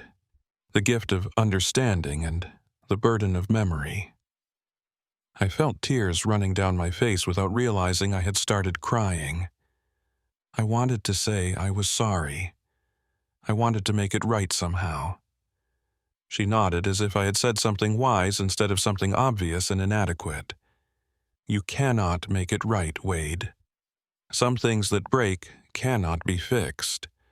But you can carry the weight of it, can let it change you, can become someone who stops and checks and cares about the suffering of strangers. That is all Jonas wanted from you. Not revenge or punishment, just acknowledgement and change." "Then who are you?" I asked again. "Why are you here?" The woman looked up at the clear blue sky, squinting slightly against the brightness of the sun. When she looked back at me, her face had changed somehow, become less distinct, like I was seeing her through fog even though the air was perfectly clear. I am what happens when the dead make allowances for the living. I am the shape that mercy takes when it crosses the boundary between worlds. I am the voice on the phone and the light in the darkness and the reason you are still breathing. Jonas could not save himself, but he could save you, and so I was what he needed me to be that night. A woman stopping to help. A stranger who cared. A bridge between your death and your survival. She started to fade then, her edges blurring and dissolving like smoke in a gentle breeze. I took a step toward her, reaching out as if I could somehow hold her here through force of will, could keep her solid and real for just a few more moments, but she was already gone, leaving only her voice hanging in the air like an echo. Drive carefully, Wade Collier. Honor the gift you were given. Stop when others need help. Be the person who looks over the edge when something seems wrong. That is how you repay the debt you owe to Jonas Lyle. Not through guilt or grief, but through changed behavior, through becoming someone better than you were. The highway was empty again. Just me standing on the shoulder with traffic passing by and the spring sunshine warm on my face. I looked around for any sign that the woman had been there, any evidence that I had not imagined the entire conversation. But there was nothing except a sense of completion, of a circle finally closing, of a debt acknowledged even if it could never be fully repaid. I walked back to my car and sat behind the wheel for a long time, thinking about everything that had happened and everything I had learned. The official story was that Silas Lyle had harassed me using CB radio technology, that I had crashed during a storm and been rescued by an anonymous woman, that my injuries and trauma had caused me to experience hallucinations and false memories. That story was neat and contained and fit comfortably within the boundaries of what the rational world could accept. But I knew the truth was something stranger and more terrifying and ultimately more merciful than the official story allowed. Jonas Lyle had reached across the barrier between life and death to teach me a lesson about responsibility and consequence. He had forced me to experience his suffering so that I would understand what my inaction had cost. And then, when I had learned that lesson, he had saved my life instead of taking it. That was the gift the woman had spoken of, the burden I would carry for the rest of my days. I started the car and pulled back onto Highway 71, continuing south toward Texarkana. But this time, I drove carefully, attentively, watching the shoulders and the oncoming traffic with an awareness I had never possessed before. Every vehicle that passed me was someone's husband or wife or parent or child, someone with a full life and people who loved them and dreams they had not yet fulfilled. Every curve in the road was a place where conditions could change in an instant, where control could be lost and lives could be shattered. The highway was not just a ribbon of asphalt connecting points on a map. It was a shared space where strangers put their trust in each other to be careful, to be alert, to care about the consequences of their actions. I understood that now in a way I never had before, and that understanding changed how I moved through the world. About 20 miles south of mile marker 90, I came around a curve and saw a vehicle pulled over on the shoulder ahead. It was an old pickup truck with its hood up and hazard lights flashing, steam rising from the engine compartment. A man in work clothes was standing next to it looking frustrated and worried, and I felt my foot moving toward the brake pedal before I had consciously decided to stop. This was not a setup or a trap or an attempt to lure me into danger. This was just someone who needed help, someone whose day had gone wrong, someone who would benefit from a stranger caring enough to stop and offer assistance. I pulled over behind the truck and got out, calling out to let the man know I was friendly and just wanted to help. He turned toward me with relief plain on his face, and I could see he was probably in his 50s, weathered and tired-looking, grateful that someone had stopped. "Radiator hose blew," he said, gesturing at the engine. "I have got a spare in the back, but I cannot get the clamp loose. My hands are not what they used to be." I told him I had some tools in my trunk and that we could probably get him back on the road within the hour. We worked together in the warm sunshine, me loosening the clamps and him guiding the new hose into place, two strangers cooperating to solve a simple problem. It was ordinary and unremarkable, the kind of small kindness that happens 1,000 times a day on highways across the country. But for me, it was everything. It was proof that I had learned the lesson Jonas Lyle had died to teach me. It was evidence that I had changed, that I had become someone who stopped and checked and cared about the welfare of others. The man thanked me profusely when we finished, tried to give me money that I refused, and drove off with a wave and a promise to pay the kindness forward. I stood on the shoulder and watched him go, his taillights disappearing around the next curve, and I felt something ease in my chest that had been tight since that rainy night 6 months ago. I could not bring Jonas Lyle back from the dead. I could not undo the choice I had made 5 years ago when I kept driving instead of stopping. But I could do this. I could be present and attentive and willing to help when help was needed. I could be the person who looked over the edge when something seemed wrong. I could stop every time, without exception, without hesitation, without the calculations about convenience and schedule that had guided my behavior before. That was how I would honor Jonas's memory and repay the debt I owed him. Not through guilt or self-flagellation, but through simple acts of human decency repeated over and over until they became second nature. I got back in my car and continued south, and for the first time since the accident I felt something approaching peace. The weight was still there, the knowledge of what I had done and what it had cost, but it no longer crushed me beneath its burden. I could carry it now, could integrate it into who I was becoming, could use it as fuel for better behavior rather than as an anchor dragging me down into despair. The highway stretched ahead through the spring landscape, and I drove it with the attention and care of someone who understood that every mile mattered, that every moment behind the wheel was an opportunity to choose between the person I had been and the person I wanted to become. The sun was setting by the time I reached Texarkana, painting the sky in shades of orange and red that reminded me of fire and transformation. I did not have a friend to visit there, did not have any real destination at all except the journey itself and the confrontation with my past that I had been avoiding for 6 months. But I had made the drive, had faced the road where Jonas died, and I nearly followed him, and I had survived it. More than survived it. I had learned something from it. I had been given a second chance that Jonas never got, and I was determined not to waste it on the same mistakes and the same willful blindness that had defined my first attempt at living. I found a motel on the edge of town and checked in for the night, too exhausted from the emotional weight of the day to drive back to Little Rock. I lay in bed watching the lights from the highway play across the ceiling and thought about all the drivers out there in the darkness, hauling their loads and fighting fatigue and making the same thousands of small choices that add up to either tragedy or safe arrival. I hoped they were being careful.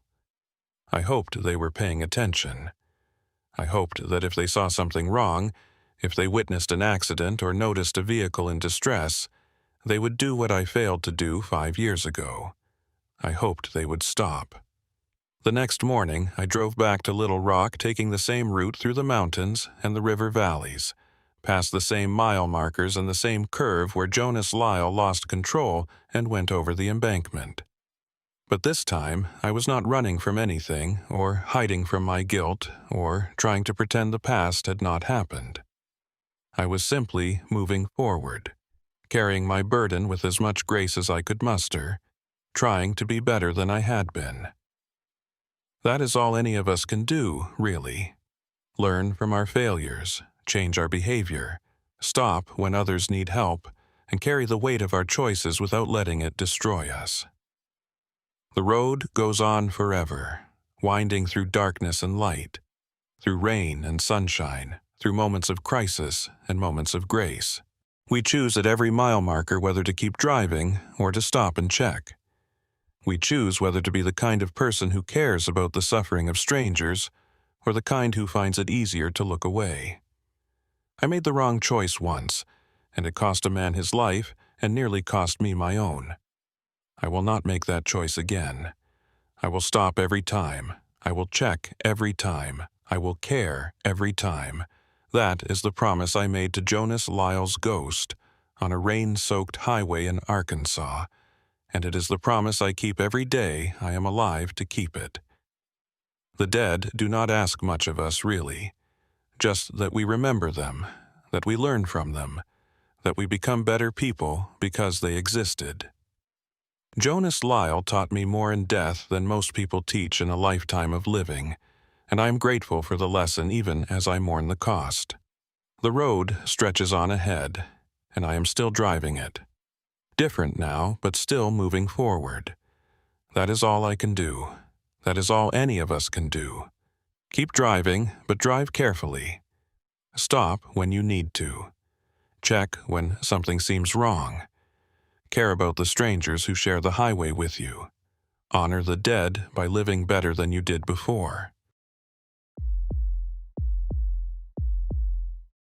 I have been hauling freight through the Midwest for 13 years, and I thought I knew every back road and shortcut between Kansas City and St. Louis. When you drive the same routes month after month, you develop an instinct for which roads will save you time and which ones will cost you hours sitting in traffic or construction delays. You learn where the state troopers like to set up their speed traps, which truck stops have the cleanest showers, which stretches of highway turn dangerous when the weather goes bad. But no amount of experience or local knowledge could have prepared me for what happened on a flooded county road in southern Missouri last spring, when a bridge that should not have existed became my prison, and the people who came to help me turned out to be something far worse than strangers.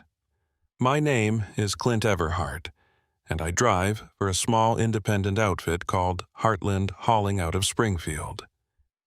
We specialize in agricultural products and construction materials, the kind of unglamorous freight that keeps rural America running but does not get much attention from the big national carriers.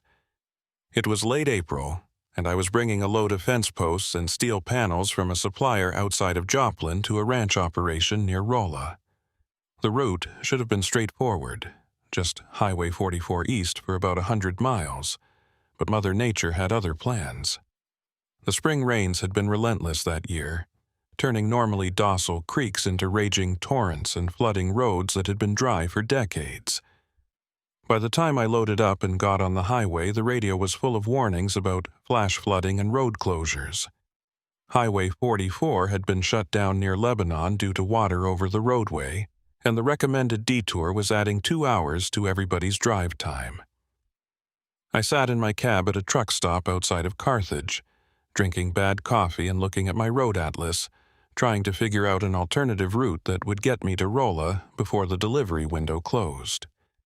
My dispatcher had been clear that this customer was important, that they needed the materials first thing in the morning for a construction project that was already behind schedule. Missing the delivery would mean losing the account, and in a small operation like ours, losing accounts meant losing jobs. So I did what truckers have been doing since the first roads were built. I looked for a shortcut.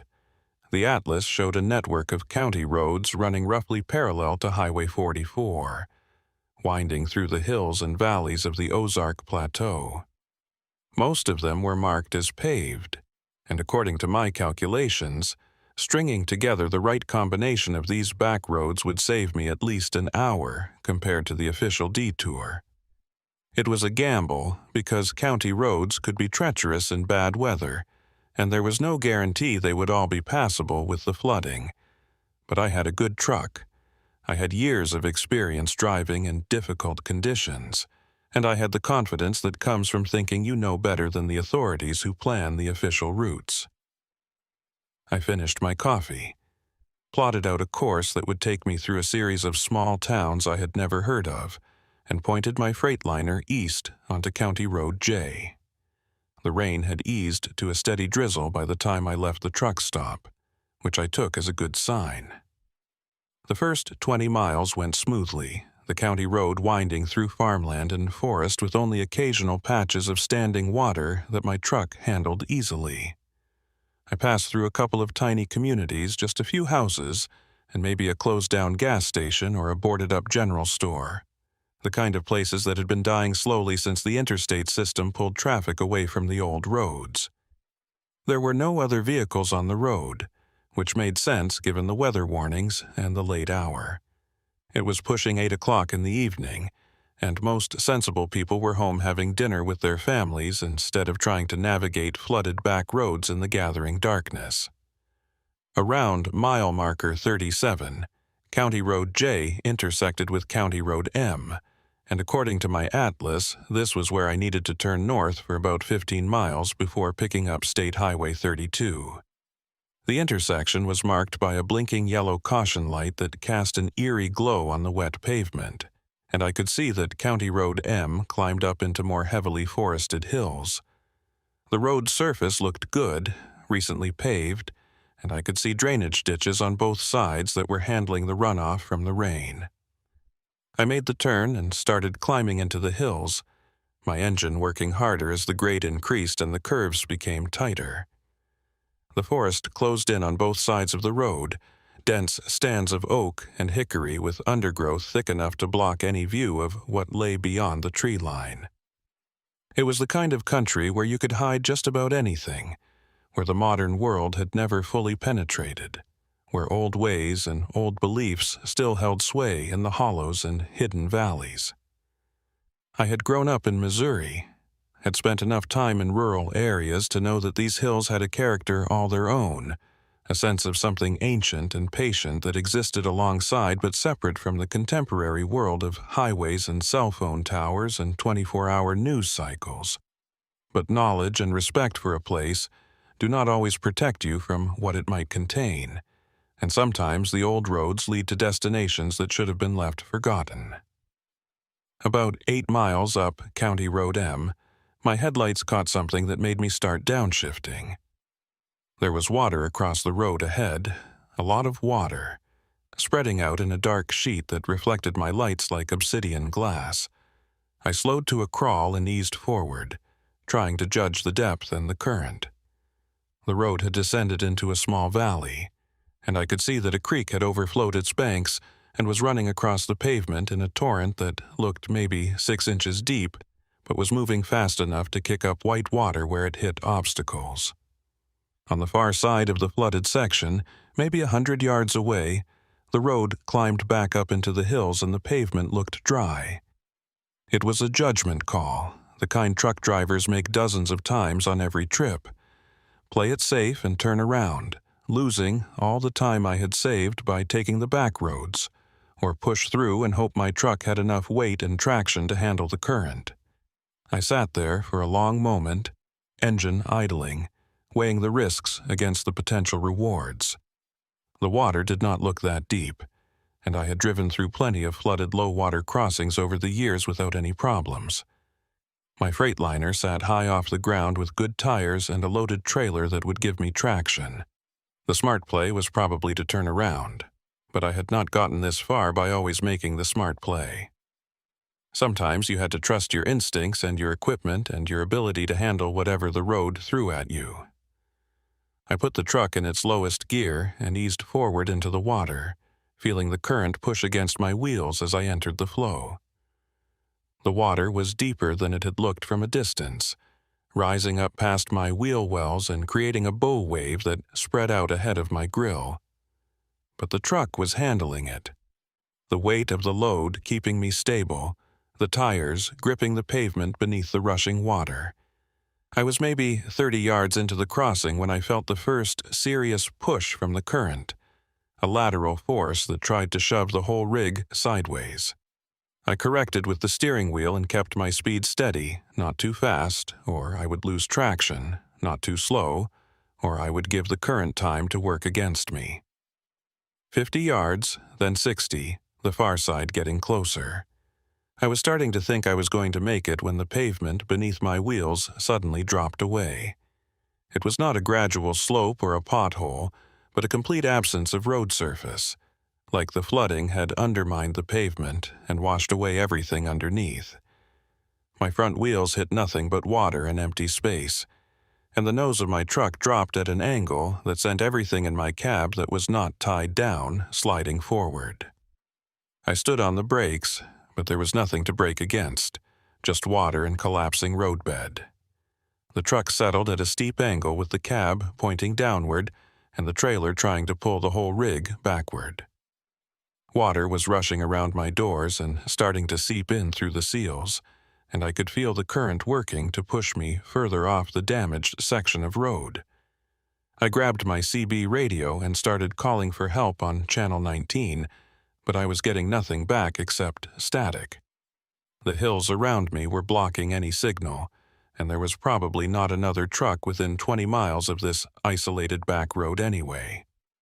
My cell phone showed no service, which did not surprise me given the remote location and the weather. I was on my own in a rapidly deteriorating situation with night coming on and the water level still rising. I tried backing up, putting the truck in reverse and giving it gentle throttle, but the wheels just spun uselessly. The pavement behind me was too slick with running water to give me any purchase, and the angle of the truck made it impossible to get enough weight on the drive wheels. I was stuck, and with every minute that passed, more water was flowing into my cab and the truck was settling deeper into whatever hole the flooding had created in the roadbed. I shut off the engine to avoid flooding it and sat there in the gathering darkness, listening to the rush of water and trying to think through my options. I could abandon the truck and try to walk back the way I had come, but that meant wading through fast-moving water in the dark with no guarantee that I would find help before hypothermia set in. I could stay with the truck and hope that the water level dropped or that someone came along to help, but that seemed like a long shot given the isolated location and the late hour. Or I could try to ride it out until morning and then reassess the situation in daylight, assuming the truck did not get swept off the road completely in the meantime. While I was running through these increasingly grim scenarios, I saw headlights approaching from the direction I had come. It was just a faint glow at first, diffused by the rain and the distance, but it was definitely getting brighter and closer. Someone else was on County Road M, someone who might have equipment or a radio that could get a message out to emergency services. I grabbed my flashlight and climbed out of the cab into water that came up to my knees, cold and moving fast enough that I had to brace myself against the truck to keep from being swept off my feet. I waded around to the back of my trailer and started waving my flashlight, trying to signal the approaching vehicle. The headlights kept coming, slowing as they got closer to the flooded section, and I could make out the shape of a large truck, something along the lines of a dump truck or a utility vehicle. It pulled to a stop about 50 yards back from the water, and I heard doors opening and voices calling out, "Hey there, you stuck?" The voice was male, rough with age or cigarettes or both, carrying clearly across the water. I shouted back that I was stuck and needed help, that my truck was in a hole in the roadbed and I could not get any traction to back out. There was some discussion among the people at the truck, voices too low for me to make out the words, and then I saw flashlight beams playing across the water as they started making their way toward me. There were 3 of them, moving slowly through the current, dressed in heavy rain gear and work boots that suggested they knew what they were doing in these conditions. As they got closer, I could make out more details. The one in front was an older man, maybe in his 60s, with a weathered face and a gray beard. Behind him came a younger man, probably in his 30s, with the kind of build that came from years of physical labor.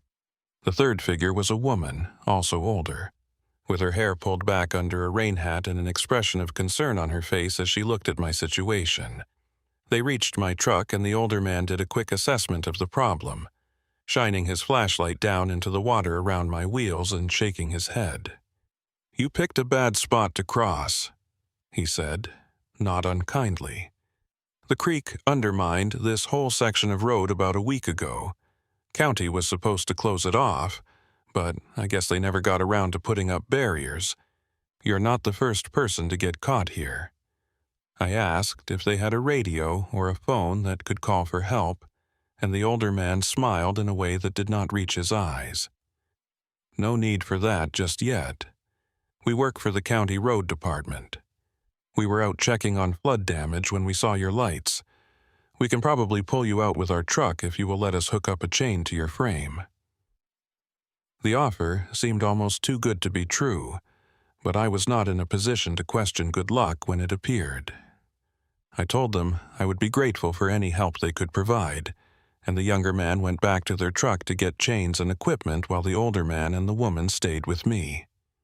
That was when I started noticing things that did not quite add up. Their rain gear looked old-fashioned, more like something from the 1970s or 1980s than modern high-tech fabric. The flashlights they carried were heavy metal models with incandescent bulbs instead of the LED lights everybody used nowadays. Most strangely, they did not seem particularly wet despite standing in the rain and wading through knee-deep water. The rain was hitting them and running off their gear, but underneath they looked completely dry, like the water was not quite making contact with them. I told myself I was just stressed and tired, that my perception was off because of the adrenaline and the fear of being stuck in a dangerous situation. But some deeper instinct was starting to send warning signals, a primitive awareness that something about this rescue was not right. The older man introduced himself as Elwood Trent, said he had been working on county roads in this part of Missouri for more than 30 years. The woman was Nadine Crowhurst, and she did not say much, just stood there watching me with an expression that might have been sympathy or might have been something else entirely. The younger man came back with heavy chains and a come-along, and they started the process of getting me hooked up for a pull. Elwood directed the operation with the confidence of someone who had done this many times before, telling me where to attach the chain to my frame and showing the younger man how to set up the come-along for maximum pulling power. They worked efficiently despite the water and the darkness, and within about 15 minutes they had everything rigged up and ready to go. Elwood told me to get back in my cab and be ready to give it throttle when they started pulling, that the combination of their truck pulling and my wheels pushing should be enough to get me back onto solid pavement. I climbed back into my cab and started the engine, grateful to hear it turn over without any problems, despite the water that had been seeping into the compartment. Through my mirrors, I could see the three of them making their way back to their truck, and then I heard the larger engine roar to life. The chain went taut with a metallic singing sound, and I felt my truck start to move backward, inch by inch, the wheels finding purchase on something solid beneath the water. It was working. They were pulling me out. I gave it just enough throttle to help the process along, feeling the truck slowly climb back up onto the intact section of roadbed, the angle of the cab leveling out as all four wheels found pavement again. After about 5 minutes of steady pulling, I was completely clear of the flooded section and back on solid ground. I shut off my engine and climbed out to thank my rescuers, pulling out my wallet to offer them money for their help. But when I walked back to where their truck was parked, I got my first really good look at it, and my gratitude turned to ice in my veins. The truck was a late 1970s International Harvester, the kind of utility vehicle that county road departments used to use before they switched to more modern equipment. But this one looked brand new, or at least perfectly maintained, the paint fresh, and the chrome gleaming despite the rain and the mud. The problem was that it should not have been possible for a truck that old to look that new, not unless someone had put thousands of hours and dollars into a complete restoration.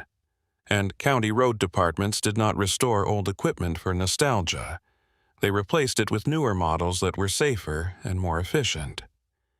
I looked at the license plate and saw that it was an old Missouri format from the 1980s. the kind that had not been issued in decades. Elwood Trent saw me staring at his truck, and his smile widened into something that might have been amusement, or might have been something darker. "Nice old rig, is not it? They do not make them like this anymore. Used to be you could fix these things with a hammer and some baling wire. Now everything is computers and sensors, too complicated for an old mechanic like me to work on." I asked him how long he had been driving it, and he looked at Nadine like they were sharing some private joke. "Oh, a long time," he said. "A very long time. Longer than you might think possible." The younger man was unhooking the chain from my frame, and I noticed for the first time that I had not caught his name. When I asked, Elwood waved the question away. He does not talk much, never has, but he's good with chains and pulling stuck vehicles, and that is what matters out here on these back roads. Something about the whole situation was setting off every alarm bell in my head. These people had helped me, had pulled me out of a dangerous situation, but they were wrong somehow. The old truck, the vintage clothing and equipment, the way they did not seem quite solid in the rain, the odd comments and the private jokes. I thanked them again for their help and started walking back to my cab, suddenly very eager to get away from this place and these people and back to the main highway where things made sense. But Elwood called after me, his voice carrying across the water with a clarity that should not have been possible over the sound of the rushing creek. "You should not be on this road, Clint Everhart. This is not a road for the living anymore, has not been for a long time. But since you are here, since you drove into our territory, there are rules you need to understand. Rules that apply to everyone who crosses the bridge." I turned back to face him, my heart pounding, wondering how he knew my full name when I had never told him. "What bridge?" I called back. "There is no bridge, just a flooded, low-water crossing." Elwood pointed past my truck toward the far side of the flooded section, and I followed his gesture with my eyes. What I had thought was just a continuation of the road climbing up into the hills now looked different. In the darkness and the rain, I could make out the silhouette of a structure spanning the creek, an old steel truss bridge that definitely had not been there before. Or had it? Had I simply not noticed it in my panic about being stuck? But that did not make sense because I had been looking at that exact spot for the past hour, had been focused on reaching the far side, and there had been nothing but road and hillside. No bridge, no structure at all, just pavement and darkness. "That is the Blackwater Bridge." Nadine spoke for the first time, her voice soft but somehow penetrating, reaching me despite the distance and the weather. Built in 1952, collapsed in 1987 with a county road crew on it. 3 people died when it went down during a flood just like this one. Elwood Trent, master mechanic, Nadine Crowhurst, civil engineer, and a young man whose name was lost in the paperwork, just another laborer that nobody bothered to remember. We were inspecting the bridge when the water undercut the foundation and the whole thing came down. They never rebuilt it, just closed off this section of County Road M and routed traffic around, but the bridge is still here in its way, still standing in a place between what was and what is. And sometimes, when the conditions are right, when the rain is falling and the creek is running high, people find their way onto it. People like you, Clint Everhart. I wanted to run, wanted to jump in my truck and drive away as fast as the wet roads would allow. But my feet would not move, would not obey the commands my brain was screaming at them. I could only stand there in the rain, water running down my face, staring at the 3 figures by their impossible truck and the bridge that had appeared out of nowhere. Elwood started walking toward me, moving through the water with an ease that suggested he was not quite subject to the same physical laws I was. Nadine followed, and the young man came last, and as they got closer I could see that they were not quite solid anymore. The rain was falling through them instead of on them, and I could see the forest behind them through their translucent forms. They were ghosts. The people who had pulled my truck out of the hole, who had saved me from being swept away by the flood, were ghosts of a road crew that had died 37 years ago. The 3 ghosts stopped about 10 feet from where I stood frozen in the rain, close enough that I could see the details of their faces, but far enough that I would have to make a conscious decision to approach them or flee. Elwood Trent looked exactly like what he had been in life, a working man weathered by years of outdoor labor, with calluses on his hands that I could see even through his translucent form.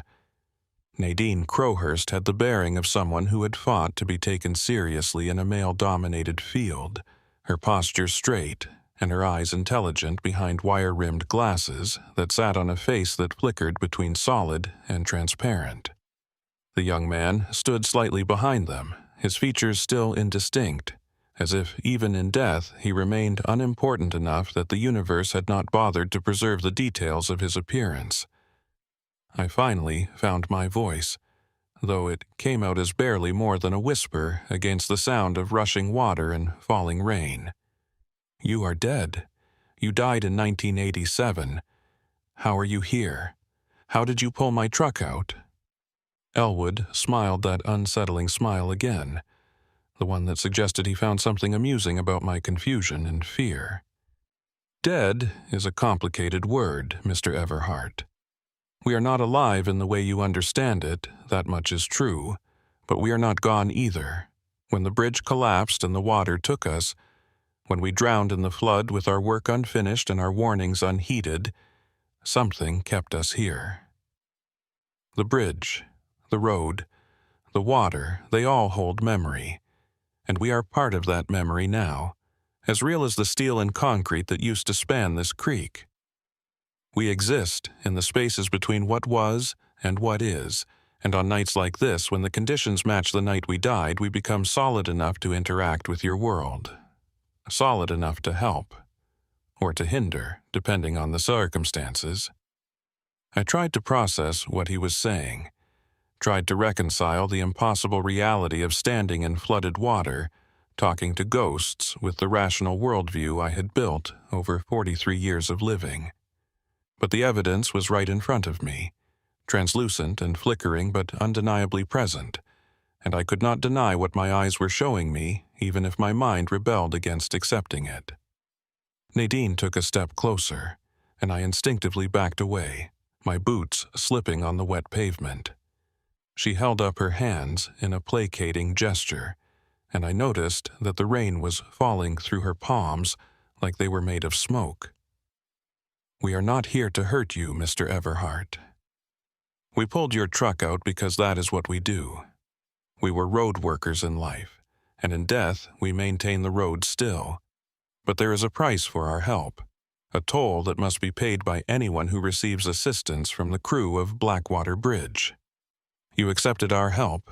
You allowed us to hook our chains to your vehicle and pull you to safety. That creates an obligation, a connection that cannot be easily broken. You are bound to this place now, at least for tonight, and there are things you need to understand about the bridge and the rules that govern it." I wanted to argue, wanted to tell them I had not asked to be bound to anything, that I had just been a driver trying to get unstuck from a dangerous situation. But I knew, with a certainty that went deeper than logic, that protesting would be useless. I had driven onto their road, had accepted their help, and whatever supernatural economics governed the relationship between the living and the dead in this place, I was now in debt. Elwood must have seen the acceptance on my face because he nodded approvingly. "Good. You are smarter than some who have come before you. Some people try to run, try to get back in their vehicles and drive away. That never works out well for them. The bridge does not let go easily, and those who try to leave before paying their toll often find themselves driving in circles, passing the same mile markers over and over, unable to escape this stretch of road until exhaustion or madness takes them." The young man moved then, walking past Elwood and Nadine towards the bridge that had appeared out of the rain and darkness. He beckoned for me to follow, a gesture that was somehow both invitation and command. I looked at my truck sitting on the solid pavement behind me, engine off but still warm, my route to escape and normalcy. Then I looked at the three ghosts and the bridge beyond them, at the supernatural trap I had driven into through my own impatience and bad judgment. Some part of me knew that if I tried to leave now, if I got in my truck and attempted to drive away without fulfilling whatever obligation these ghosts believed I owed them, I would not make it. The road would keep me here, would loop me back to this exact spot no matter which direction I drove. I had heard stories over the years from other truckers, tales about haunted stretches of highway where drivers got turned around and lost, where the normal rules of geography stopped applying. I had always dismissed those stories as folklore, or the product of exhausted minds making sense of navigation errors. But standing here with ghosts who pulled trucks out of floodwater, I understood that some of those stories had been true. The road had places where it touched something older and stranger than asphalt and engineering, and I had driven into one of those places with my eyes wide open and my GPS useless. I took a deep breath and started walking towards the bridge, following the young man, while Elwood and Nadine fell in on either side of me like an honor guard or an escort of prisoners, I could not tell which. As we got closer to the bridge, I could see it more clearly despite the darkness and the rain. It was a steel truss structure, probably about 100 feet long, with the characteristic lattice of beams and supports that engineers had favored in the mid-20th century. The metal was rusted in places, showing the decay of decades exposed to weather. But the overall structure looked sound, solid, like it could still carry traffic if anyone had the courage to drive across it. But I knew from what Elwood had told me that this bridge had collapsed in 1987, that it had fallen into the creek during a flood and killed the three people now walking beside me. The bridge I was looking at should not exist, or at least should not exist in any physical form. It was a ghost, like its caretakers, a memory made solid by the right combination of weather and darkness, and the presence of someone living who could perceive it. We reached the approach to the bridge, and I could see that the roadway leading onto it was the same aged pavement as the rest of County Road M, complete with faded centerline paint and patched cracks. At the threshold where the road surface gave way to the bridge deck, there was a change in the air, a kind of pressure or temperature shift that I felt more than saw. It was like walking through a doorway between rooms kept at different temperatures. Except the change was not just physical, but metaphysical, a crossing from one state of reality into another. I hesitated at that threshold, some animal instinct screaming at me not to cross it, not to put myself fully into whatever space the bridge occupied. But the young man was already on the bridge deck, looking back at me with eyes that held an expression I could not read, and Elwood's hand was on my shoulder, not pushing, but guiding, encouraging me forward into the space between the living world and wherever the dead resided. I stepped onto the bridge and immediately felt the difference. The rain stopped falling, or at least stopped falling on me, though I could still see it coming down beyond the edges of the structure. The sound of the rushing water faded to a distant murmur, and the darkness that had surrounded me became somehow thicker, more substantial, like I was walking through ink instead of air. The bridge deck beneath my boots felt solid enough, metal grating that rang with each footstep, but the handrails on either side seemed to flicker in and out of existence, sometimes solid steel, and sometimes nothing but outlines drawn in phosphorescent light. Nadine walked beside me and began to speak, her voice clearer now that we were on the bridge, like this place amplified her presence and gave her more substance. "The bridge was my design," she said, and there was pride in her voice mixed with bitterness. "I spent 6 months doing the engineering work, calculating load capacities and stress points, making sure it would be safe for the heavy trucks and equipment that county roads have to handle. But I made a mistake. One small error in my calculations about the foundation, about how much erosion the creek bed could sustain before the supports became unstable. That error killed me and Elwood and the boy. That error brought the bridge down and left this stretch of road closed for 37 years. And that error keeps us here, bound to this place, unable to move on until we finish the work we started. I asked what work that could possibly be, how ghosts could finish anything in a world they no longer physically inhabited. Elwood answered this time, his voice echoing strangely in the enclosed space of the bridge structure. We inspect, we maintain, we watch over this stretch of County Road EM and everyone who travels it, living or dead. When the county closed this section after the collapse, they did not just abandon the road. They abandoned the people who lived along it, the families in the hollows and the hills who depended on this route to get to town, to get to jobs, to get to hospitals when emergencies happened. Closing the road effectively isolated them, cut them off from the world, and some of them died because of it. Old folks who could not get medical care, kids who could not get to school, families who lost their farms because they could not get their products to market. We failed them twice, once by building a bridge that collapsed, and once by dying and leaving them without anyone to maintain the road. So now we stay. We help people who get stuck or lost on this section of road. We pull them out of floods and fix their flat tires and guide them through the darkness. And in return, they help us remember. They bear witness to what happened here.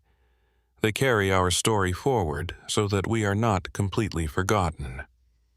We had reached the center of the bridge now, the midpoint where the structure spanned the deepest part of the creek. I could hear water rushing below us, though when I looked down through the metal grating, I could see nothing but darkness, an abyss that seemed to extend far deeper than any creek bed should go. The young man had stopped here, standing at the exact center point, and he was pointing downward into that darkness with one translucent hand. Elwood and Nadine stopped as well, flanking me again, and I felt Elwood's hand on my shoulder once more, this time with enough pressure that I could not have pulled away even if I wanted to. "This is where it happened," Elwood said quietly. "This is where the foundation gave way and the bridge started to fall." We were standing right here, the three of us, checking the supports like Nadine had ordered us to do because she had noticed some cracking in the concrete. We had maybe 10 seconds between when the first support broke and when the whole structure came down. 10 seconds to understand that we were going to die, that we had made mistakes that were going to cost us everything. The boy tried to run, tried to make it back to solid ground, but the deck was already tilting and he lost his footing. Nadine grabbed the handrail and held on, screaming into her radio for help that would never arrive in time. And I just stood here and watched it all happen. Watched the bridge that we had built and maintained and trusted turn into a trap that drowned us in cold water and darkness. Nadine took up the story, her voice tight with emotion even after 37 years of death. The water was so cold. That is what I remember most clearly, even more than the pain or the fear. The absolute shocking cold of floodwater in April, cold enough to stop your heart, cold enough to paralyze your lungs. We went under still tangled in the bridge structure, trapped in the twisted metal and concrete as it sank to the bottom of the creek bed. I tried to free myself, tried to swim to the surface, but the steel beams had me pinned and the current was too strong. I drowned with my eyes open, watching the light from the surface get farther and farther away, knowing that I had killed us all with my mistakes and my arrogance and my certainty that I had done the math correctly. The young man turned to face me then, and for the first time I could see his features clearly. He was maybe 19 or 20, with a face that had not yet lost the softness of adolescence. There was a terrible sadness in his eyes, but also a kind of peace, like he had come to terms with his death in a way that Elwood and Nadine had not. He did not speak, but I heard his voice in my head somehow, thoughts transmitted directly without the need for words. He showed me his last moments, the sensation of falling as the bridge deck gave way beneath his feet, the impact of hitting the water, the desperate struggle to reach the surface while steel and concrete rained down around him. He showed me drowning from the inside, the burning in his lungs, and the darkness closing in, and the final moment when his body gave up and he breathed in water instead of air. And he showed me something else, something that Elwood and Nadine apparently did not know or had chosen not to share. He showed me that the bridge had not failed because of Nadine's engineering error. It had failed because the county had cut corners on the construction, had used substandard materials and skipped inspections to save money. Nadine's design had been sound, but the implementation had been flawed, and she had died blaming herself for failures that were not really hers. I staggered back from the force of these transmitted memories, feeling the young man's death like it was my own, feeling the water fill my lungs and the cold stop my heart. Elwood caught me before I fell, his hand suddenly solid enough to support my weight, and he eased me down to sit on the bridge deck with my back against one of the support beams. I was gasping for air, my heart racing, sweat mixing with rain on my face despite the fact that no rain was falling on the bridge. The experience of drowning, even secondhand, was more terrifying than anything I had ever felt, and I understood now why these three ghosts were bound to this place. They had died badly, violently, with their work unfinished, and their reputations ruined by an accident that was not entirely their fault. Nadine knelt beside me, her translucent form flickering in the darkness. "Now you understand," she said softly. "Now you know what we carry. The weight of it, the injustice of it.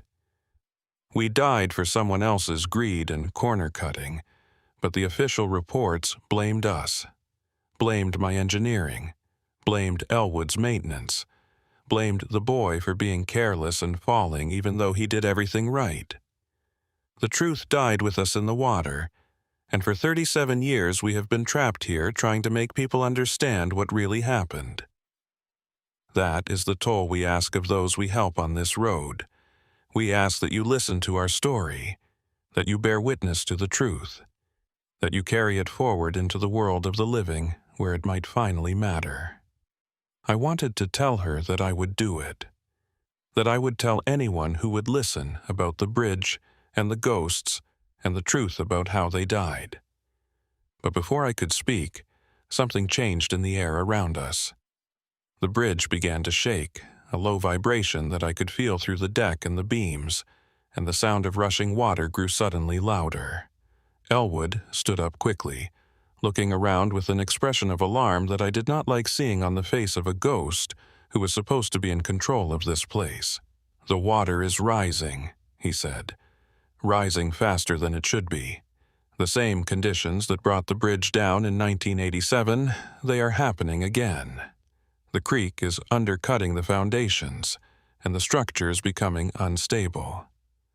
We need to get off the bridge, need to get you back to solid ground before the memory collapses and takes you with it." But when I looked back toward the approach we had used to walk onto the bridge, I could see that it was no longer there. The connection between the bridge and the road had disappeared, leaving only a gap of darkness and rushing water. We were trapped on a structure that was about to collapse, surrounded by ghosts who could survive another drowning, but I could not. The toll they had asked for was not just my attention and my promise to bear witness. It was my presence here at the moment of their death, my participation in a reenactment that happened every time the conditions were right and someone living was foolish enough to accept their help. I was going to die on Blackwater Bridge, just like Elwood Trent and Nadine Crowhurst and the unnamed young man had died in 1987, and there was nothing any of us could do to stop it. The bridge shook again, harder this time, and I heard the groan of metal under stress. Nadine grabbed my arm, her grip somehow solid despite her translucent form. "Listen to me, Clint Everhart. Listen very carefully because I do not have much time to explain this. The bridge is a loop, a moment in time that repeats when the conditions are right.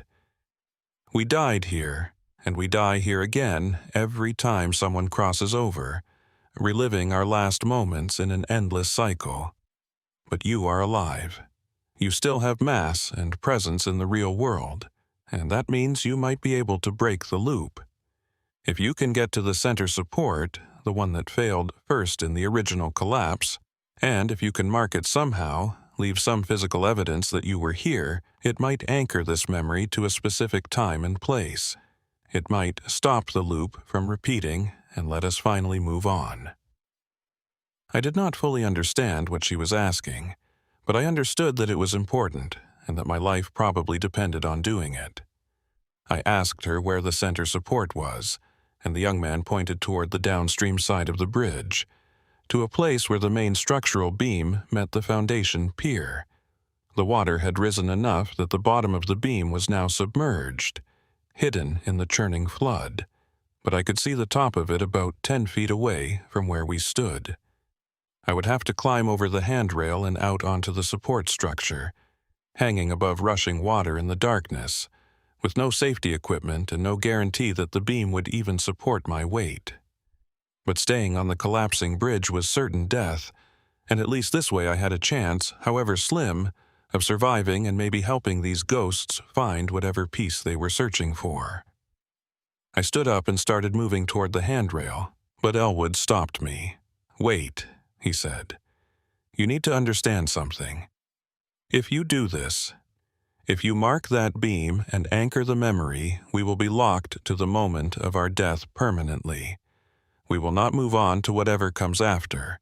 We will just stop, frozen in that final instant, aware but unable to act or change or grow.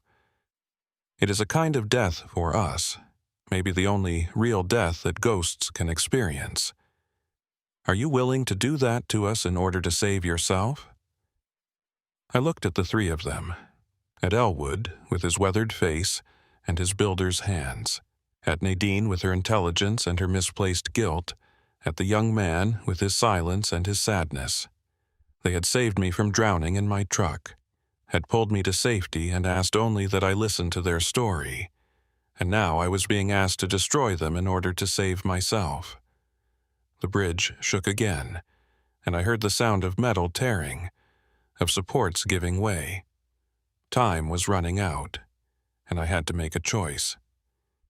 I told Elwood that I was sorry, that I did not want to hurt them, but I wanted to live, that I had people depending on me, roots to drive, a life that was not finished yet. He nodded slowly, something like understanding in his ghost eyes. "We know," he said. "We would make the same choice if our positions were reversed. Go. Do what you need to do. And remember us, Clint Everhart. Remember that we were real people who died trying to do our jobs correctly. Remember that the bridge failed not because of our incompetence, but because of someone else's greed. Tell that story to anyone who will listen. That is all we ever wanted. To be remembered accurately instead of as footnotes in an accident report that blamed the victims." I climbed over the handrail and out onto the support beam, my boots slipping on the wet metal, my hands finding purchase on the cross braces. The water rushed below me, maybe 15 feet down now and rising, and I could feel the bridge swaying with each surge of the current. I made my way along the beam toward the center support, moving carefully, testing each handhold before trusting my weight to it. The rain had started falling again, or maybe I had left the protected space of the bridge deck and was back in the normal world where rain still existed. It ran into my eyes and made the metal slippery, but I kept moving because stopping meant falling, and falling meant drowning. I reached the center support and looked for something to mark it with, some way to leave physical evidence that would anchor this ghost bridge to reality. My hand found the knife on my belt, a folding blade I carried for cutting straps and rope, and I pulled it out and opened it with fingers that were numb from cold and fear. I carved my initials into the painted metal of the support beam, CE, digging deep enough that the marks would be visible even after the paint weathered away. And as I carved, I felt something shift in the air around me, felt the bridge solidify and become more real, felt the loop that had held Elwood and Nadine and the young man prisoner for 37 years finally break and release them. The bridge stopped shaking. The water sounds faded. And when I looked back toward where the three ghosts had been standing, I saw nothing but empty deck and darkness. They were gone, released from their loop, moved on to wherever ghosts go when they finally stop being ghosts. I had saved myself and destroyed them, and I did not know whether to feel relieved or guilty about it. I climbed back onto the bridge deck and made my way toward what had been the approach, hoping that marking the beam had restored the connection to the real road. And it had. The approach was there again. Solid pavement leading back to County Road M, and my truck was sitting exactly where I had left it, engine cold now, but intact. I ran to it through the rain, climbed into the cab, started the engine with shaking hands. The truck fired up immediately, and I put it in gear and drove away from Blackwater Bridge as fast as the wet road would allow, not looking back, not wanting to see whether the bridge was still visible or had faded back into whatever liminal space it had occupied before I arrived. I drove for 20 miles before I allowed myself to stop shaking, before my hands relaxed their death grip on the steering wheel, and my heart rate dropped back to something approaching normal. County Road M had continued past the flooded section without any more supernatural encounters, eventually connecting to State Highway 32, just like my atlas had promised. But the road I was driving on felt different now, contaminated somehow by what I had experienced at Blackwater Bridge. Every shadow between the trees looked like it might hide another ghost. Every curve in the pavement felt like it might lead to another impossible structure that existed between the living world and whatever came after. The rain had lessened to a drizzle, and I could see the first hints of dawn beginning to gray the eastern sky. I had lost the entire night to my detour and my encounter with the dead, and my delivery window was shot to hell. But I was alive, and that was more than Elwood Trent and Nadine Crowhurst and the unnamed young man could say, even if my survival had come at the cost of their final destruction. I pulled into a truck stop outside of Rolla just after 6 in the morning, exhausted and still processing what had happened. The parking lot was starting to fill with the early risers, drivers beginning their days with coffee and breakfast sandwiches and the usual complaints about weather and traffic. Normal people doing normal things in a normal world where bridges stayed collapsed when they were supposed to be collapsed, and the dead stayed dead instead of pulling stuck trucks out of floodwater. I sat in my cab for a long time, watching other truckers go about their routines, wondering if any of them had ever experienced anything like what I had just been through. Wondering if the road held other secrets, other places where the barrier between worlds wore thin, and the past could reach out to touch the present. I had been driving professionally for 13 years, had logged hundreds of thousands of miles on every kind of road from interstate highways to dirt tracks that barely deserved to be called roads at all. But until last night, I had never questioned the fundamental nature of the roads themselves, had never considered that they might be more than just engineered surfaces connecting one point to another. Now I understood that roads had memory, that they held onto the events that happened on them, and that sometimes those memories became strong enough to manifest in ways that defied rational explanation. I called my dispatcher from the truck stop payphone and explained that I had been delayed by flooding and road conditions, that I would be late making the delivery but the cargo was intact, and I would get there as soon as possible. He was not happy about it, but he had worked with me long enough to know I did not make excuses lightly, and he told me to get some rest and make the delivery when I could. I did not tell him about the bridge or the ghosts, or the choice I had made to save my own life at the cost of destroying 3 spirits who had been trapped for 37 years. Some experiences are not meant to be shared, not because people would not believe them, but because believing them would change how they saw the world, and most people are not ready for that kind of change. I got breakfast in the truck stop restaurant, though I could barely taste the eggs and bacon and coffee. My mind kept replaying the moment when I carved my initials into the support beam, the feeling of the ghostly bridge becoming more solid under my hands, and the terrible certainty that I was ending something that should have been allowed to continue. Elwood had told me that breaking the loop would freeze them in their moment of death forever, aware but unable to act or change. What kind of existence was that? Was it better or worse than the cycle they had been trapped in, reliving their drowning over and over every time the conditions were right and someone living crossed their bridge? After breakfast, I went back to my truck and pulled out the road atlas, studying the page that showed County Road M and the surrounding area. There was no indication of any bridge on that section of road, just a notation that the route was closed to through traffic. I found a county map in the truck stop convenience store and checked it against my atlas, and the county map showed the same thing.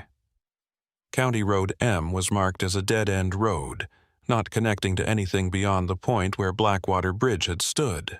But I had driven through that section, had continued on County Road M past where the bridge had been, and had eventually connected to Highway 32 just like I had planned. The official maps said that route did not exist, but I had driven it, which meant either the maps were wrong or I had been traveling on a road that only existed in some parallel version of reality where bridges that collapsed in 1987 were still standing. I decided I needed to know more about what had happened at Blackwater Bridge, needed to understand the truth about the accident that had killed 3 people and trapped their ghosts for decades. The truck stop had free internet access in the driver's lounge, and I spent an hour searching for information about the bridge collapse. What I found confirmed everything the ghosts had told me and added details that made their story even more tragic. The bridge had collapsed on April 23, 1987, during a period of heavy spring flooding that had affected much of southern Missouri. The official accident report blamed the collapse on a combination of factors including foundation erosion, structural fatigue, and inadequate inspection protocols.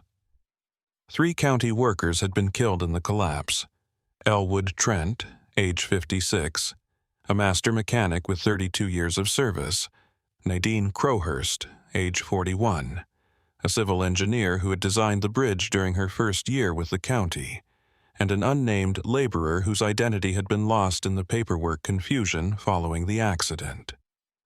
The report had been particularly harsh on Nadine, suggesting that her engineering calculations had been flawed and that she should have recognized the vulnerability of the foundation to erosion. Reading between the lines of the dry, bureaucratic language, it was clear that Nadine had been scapegoated for the failure, blamed for mistakes that were really the result of cost-cutting and corner-cutting during construction. The young man's psychic transmission had shown me the truth, that substandard materials and skipped inspections were the real cause of the collapse, but the official record would forever blame the victims instead of the system that had failed them. I found a few newspaper articles from the weeks following the collapse, local coverage that provided more human details about the 3 people who had died.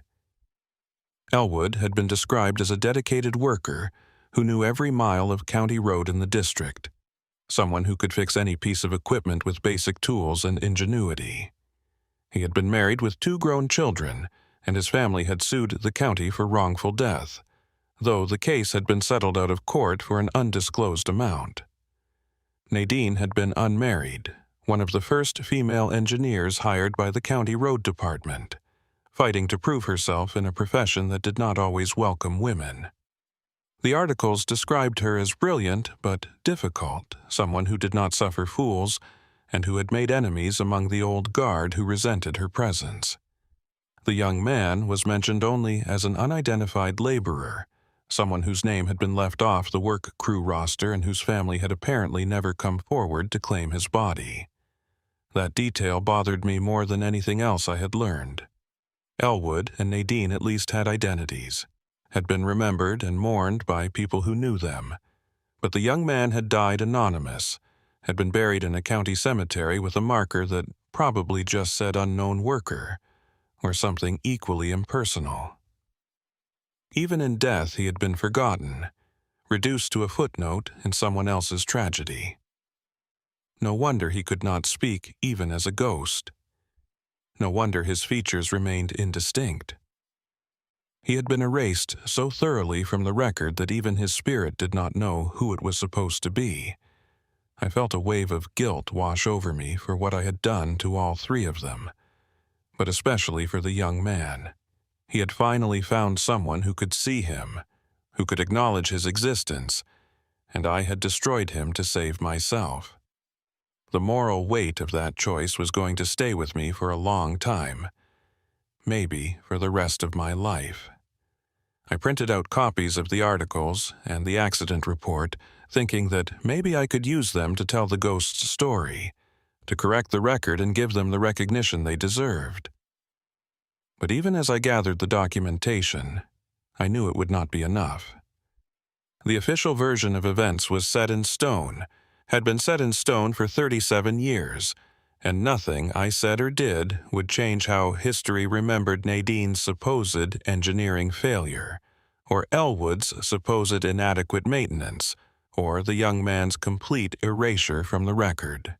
I made my delivery to the ranch outside Rolla around noon, apologizing for the delay and helping the crew unload the fence posts and steel panels. The ranch foreman was understanding about the weather delays, said they had been dealing with flooding themselves and were just glad the materials had arrived at all. He did not ask why I looked exhausted and haunted, did not comment on the way I kept glancing back at my truck like I expected to see something that should not be there. Truckers learned not to ask too many questions about each other's private troubles, learned to respect the unspoken code that everyone carried their own burdens, and sometimes those burdens were not meant to be shared. After the delivery, I should have headed back to Springfield, should have returned to my dispatcher and picked up my next assignment. But instead I found myself driving back toward County Road M, back toward the section where Blackwater Bridge had stood, driven by a need to see the place again in daylight and confirm that what I had experienced was real. The route looked completely different in afternoon sunshine, just another rural road winding through the Missouri hills. I found the intersection where I had turned onto County Road M, recognizing it by the blinking yellow caution light, and I followed the route back to where I had gotten stuck in the flooded section. The water had receded significantly since last night, and I could see the place where my truck had been trapped, the depression in the roadbed where the pavement had been undermined by the creek. There were orange traffic cones around the damaged section now, warning markers that should have been there last night, and I wondered if the county had placed them this morning, or if they had always been there and I simply had not seen them in the darkness and the rain. I parked on the shoulder and walked to where the bridge should have been, where I had crossed over into the space between worlds and made my terrible bargain with the dead. But there was no bridge, just the creek running through its normal channel about 30 feet below the road level. The banks showed evidence of flooding, mud and debris scattered on the slopes, but there was no sign of any structure, no remnants of twisted steel or broken concrete. I climbed carefully down the embankment, using tree roots and rocks for handholds, until I reached the creek bed. The water was still running high but was passable, moving fast, but only a couple of feet deep. I waded across, looking for any evidence of the bridge foundation, any physical proof that a structure had once spanned this creek. And I found it.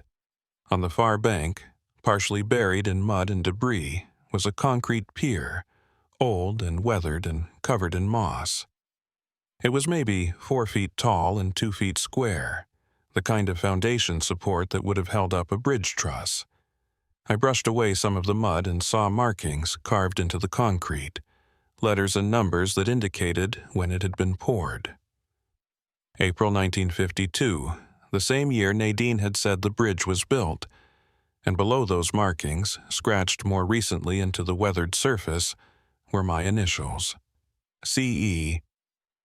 The marks I had carved into the metal support beam last night were here in the concrete foundation, transferred somehow from the ghost bridge to its physical remnant, which meant it had all been real, not a hallucination or a dream, but an actual encounter with the dead in a place where the boundaries between worlds had worn thin enough for crossing.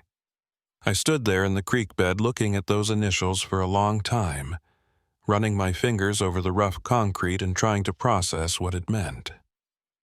I had destroyed 3 ghosts to save my own life, had broken a loop that had been running for 37 years, and the evidence of my choice was carved into a foundation pier that should have been demolished decades ago. Elwood and Nadine and the young man were gone now, not recycling through their deaths anymore but frozen in that final moment, aware but unable to act. I had done that to them. I had made that choice, and I would have to live with the consequences of it for whatever time I had left. I heard a voice call down from the road above, and I looked up to see a county sheriff's deputy standing at the edge of the embankment. He asked if I was all right, if I needed help getting back up to the road.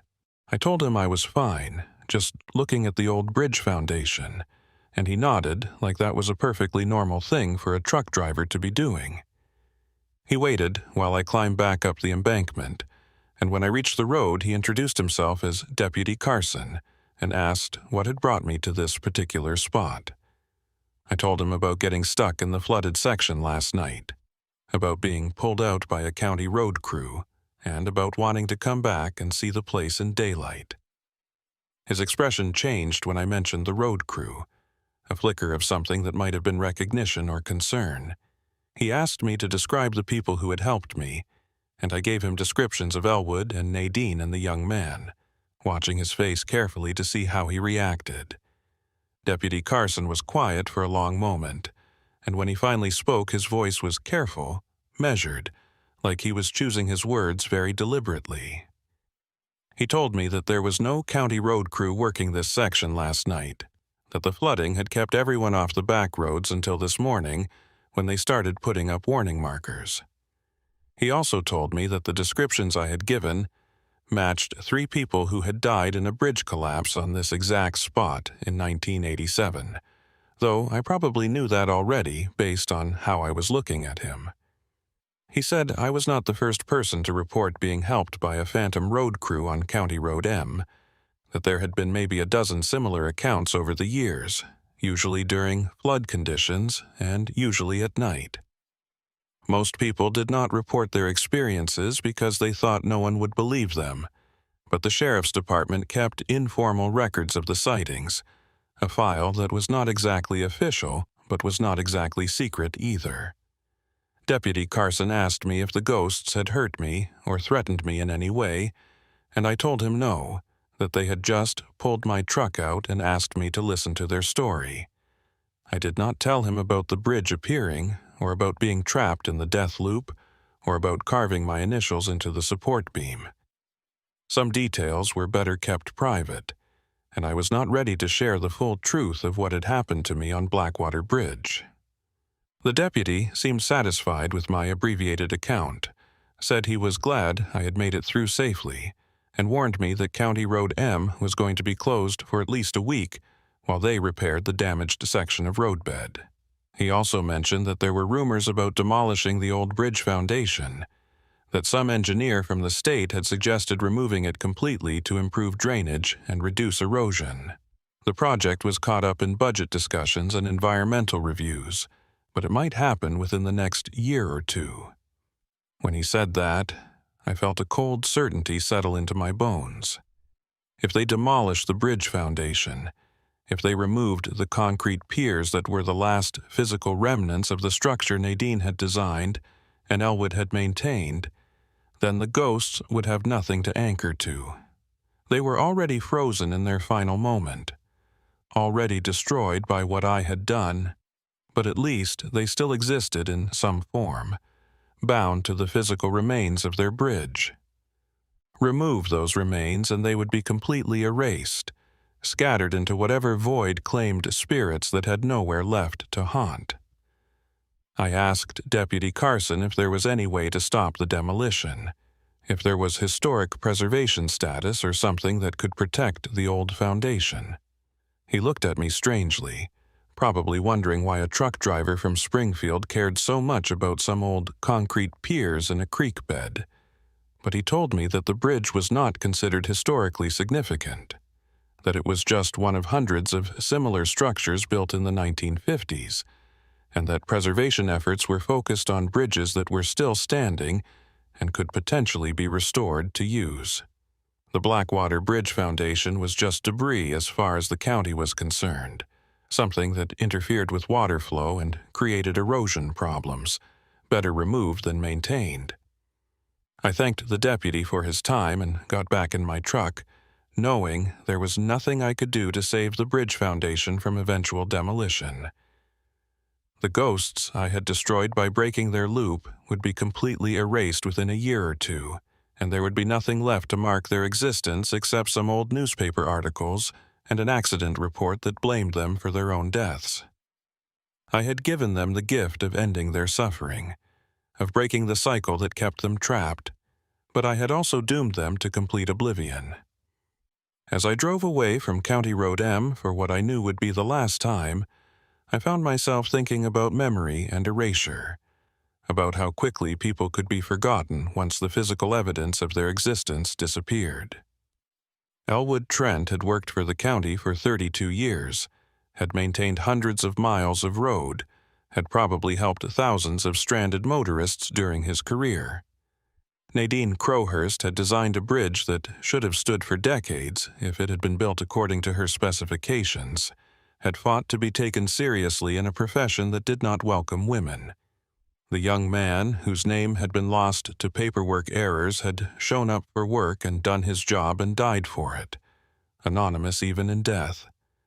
And now they would all be erased completely, reduced to a footnote in local folklore, the phantom road crew that supposedly helped stranded travelers on flooded nights.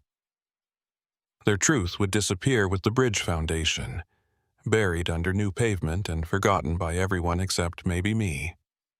I drove back to Springfield in silence, no radio to distract me from my thoughts, just the hum of my engine and the whisper of tires on wet pavement.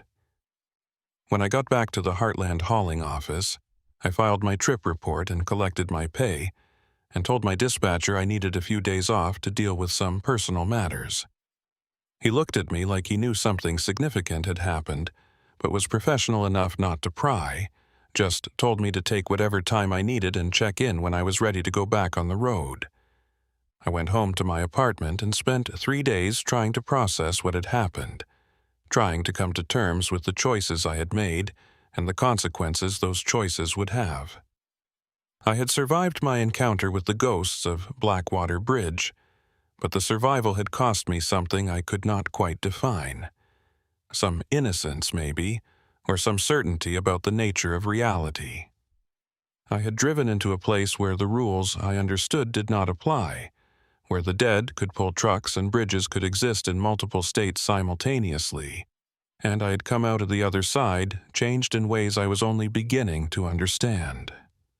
The road had taught me that it held more than just asphalt and paint, that it carried memory and pain and the unquiet spirits of people who had died before their time. And once you learned that lesson, once you understood that the familiar highways and back roads you traveled every day contained depths and dangers beyond the physical, you could never drive the same way again.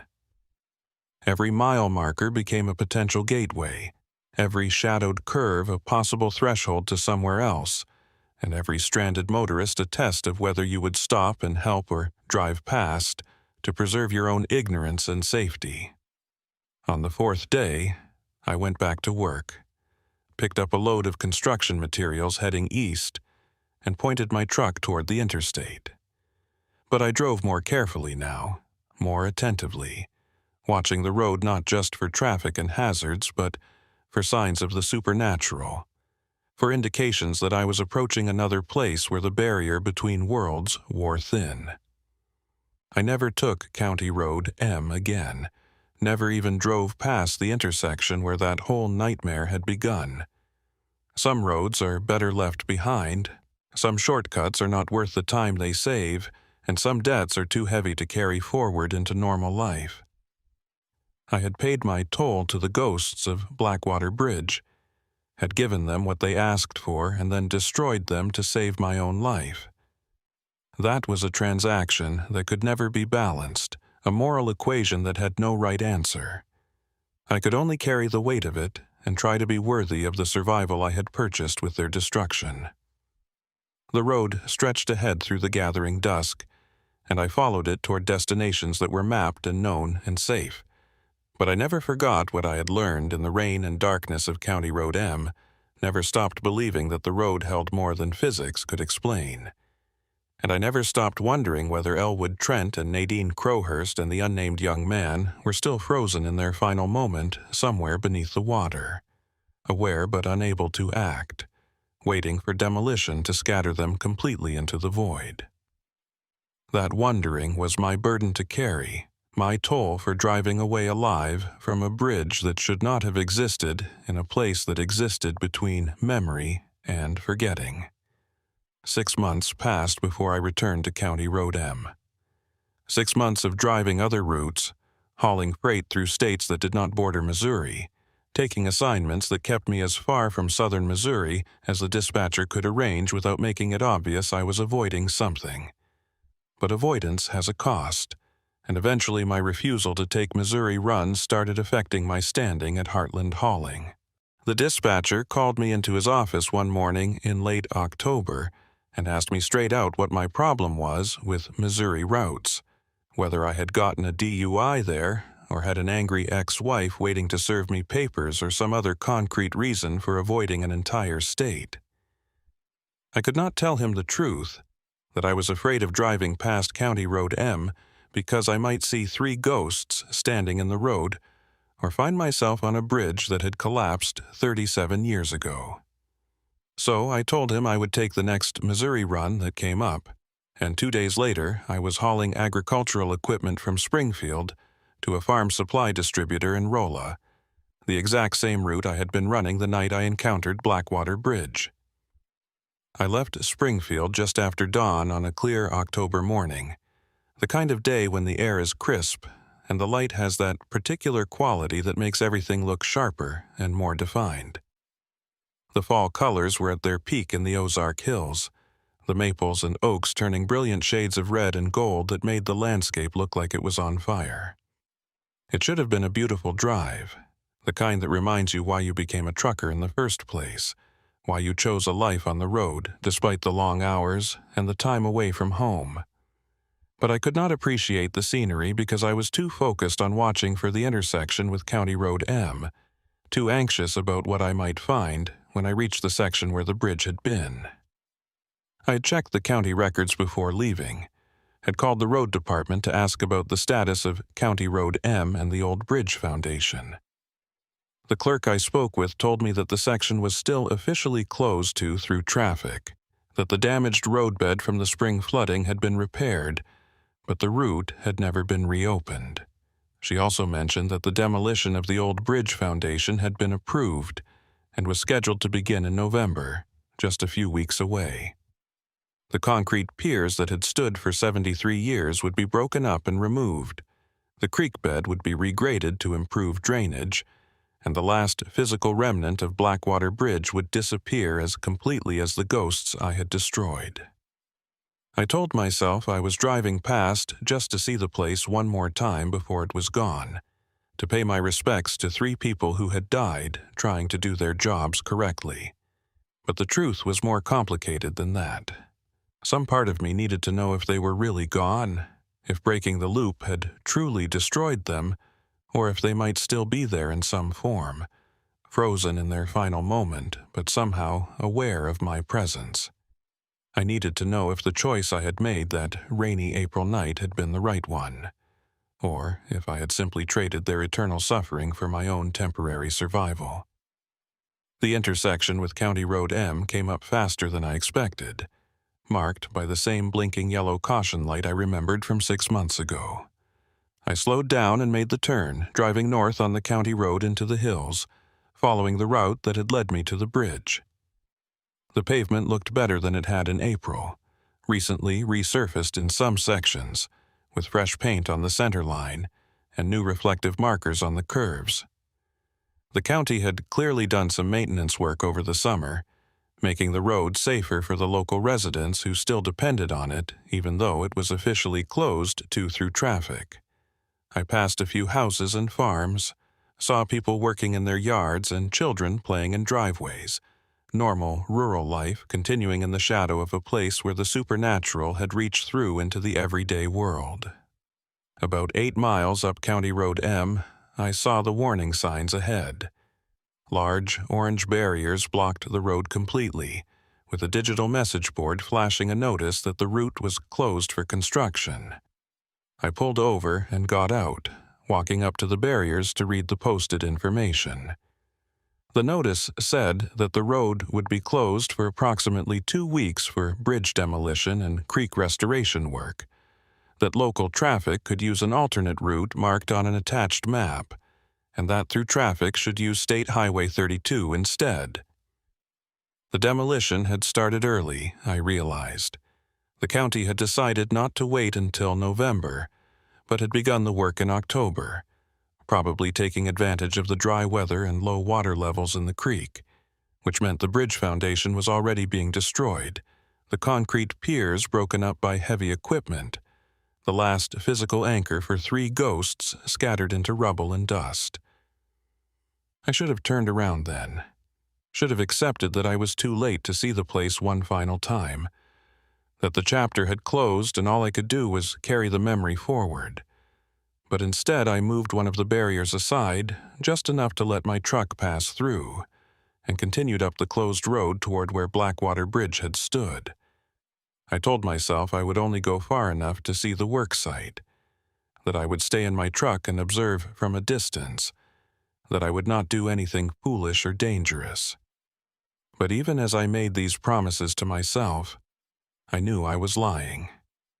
I was driving toward confrontation with something I had been avoiding for 6 months, and I would not leave until I understood what had become of the 3 people whose final destruction I had caused. The work site came into view around a curve about 2 miles past the barriers. There were several pieces of heavy equipment parked on the shoulder, a hydraulic excavator and a couple of dump trucks, along with a work trailer that probably served as an office for the construction crew. But there was no activity, no workers moving around the site, no sound of engines or breaking concrete. The equipment sat silent and abandoned, as if the crew had left in the middle of a shift and never come back. I parked my truck behind the dump trucks and got out, immediately noticing how quiet everything was. The normal background sounds of the forest, the birds and insects and rustling leaves, were completely absent. It was the kind of silence that feels unnatural, oppressive, like the air itself has become too thick to carry sound properly. I walked toward the edge of the road where the embankment dropped down to the creek, and I could see that the demolition work had begun. One of the concrete piers had been partially broken up, the hydraulic hammer having cracked through the weathered surface to reveal the rebar and aggregate inside. But the work had stopped halfway through, the pier still standing but mortally wounded, and the excavator sat next to it with its arm extended like it had frozen in mid-strike. I looked for a safe way down the embankment and found a worn path that probably dated back to when the bridge was still standing, a route that local kids or fishermen had used to access the creek. I started down carefully, using the same tree roots and rocks I had used 6 months ago, and as I descended, I felt the temperature drop and the silence deepen, like I was passing through a barrier into a space where normal physical laws did not fully apply. The creek bed looked different than it had in April. The water was lower now, barely a trickle compared to the flooding torrent that had trapped my truck, and I could see features of the landscape that had been hidden before. The concrete piers were more visible, standing like ancient monuments in the shallow water, and I could see the abutments on both banks where the bridge deck had once rested. But what drew my attention was the figure standing next to the partially demolished pier, a man in work clothes holding a sledgehammer, his form flickering between solid and translucent in the autumn sunlight. It was Elwood Trent, or what remained of him after I had broken the loop and frozen him in his final moment. He was not moving, not breathing, just standing there like a statue made of fog and memory, his face locked in an expression I could not quite read. I approached him slowly, my heart pounding, not sure if he could see me or if he was trapped so completely in that frozen instant that nothing from the outside world could reach him. When I got close enough to speak, I said his name, and his eyes moved. Just his eyes, tracking toward me while the rest of his body remained perfectly still, and in those eyes I saw something that made my breath catch in my throat. He was aware, conscious, trapped in a moment that would never end, but still able to perceive what was happening around him, still able to recognize me as the person who had done this to him. I wanted to apologize, wanted to tell him I was sorry for breaking the loop and destroying whatever chance he might have had for peace or resolution. But before I could speak, I heard other sounds in the creek bed, movement behind me, and I turned to see Nadine Crowhurst and the young man emerging from the shadows under the bridge abutment. They were frozen too, locked in their final positions. Nadine with one hand reaching for a railing that no longer existed, and the young man with his mouth open in a scream that would never finish. But their eyes were alive, tracking me as I backed away, and I could see in their gazes a mixture of emotions that was more complex than simple anger or accusation.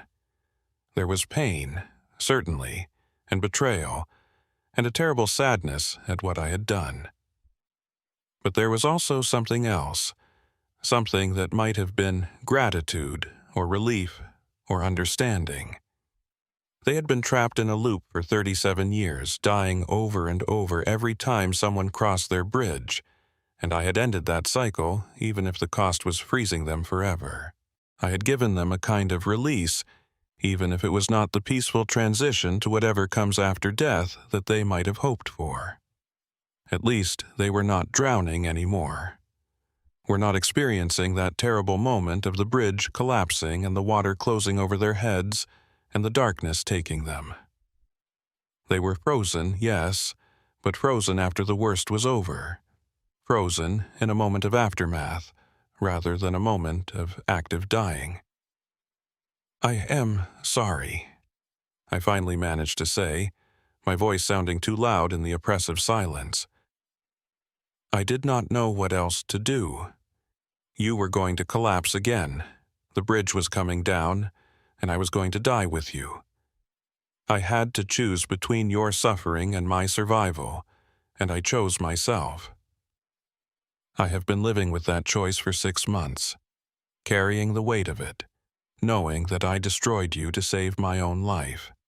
And now they are going to demolish what is left of your bridge, going to scatter the last physical remnants of what you built and maintained, and there will be nothing left to prove you ever existed except some old newspaper articles and a trucker who will spend the rest of his life wondering if he did the right thing."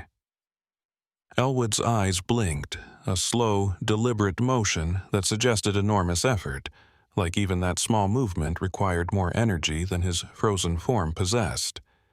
And somehow, impossibly, he spoke. Not with his mouth, which remained locked in its final position, but directly into my mind the way the young man had communicated through psychic transmission.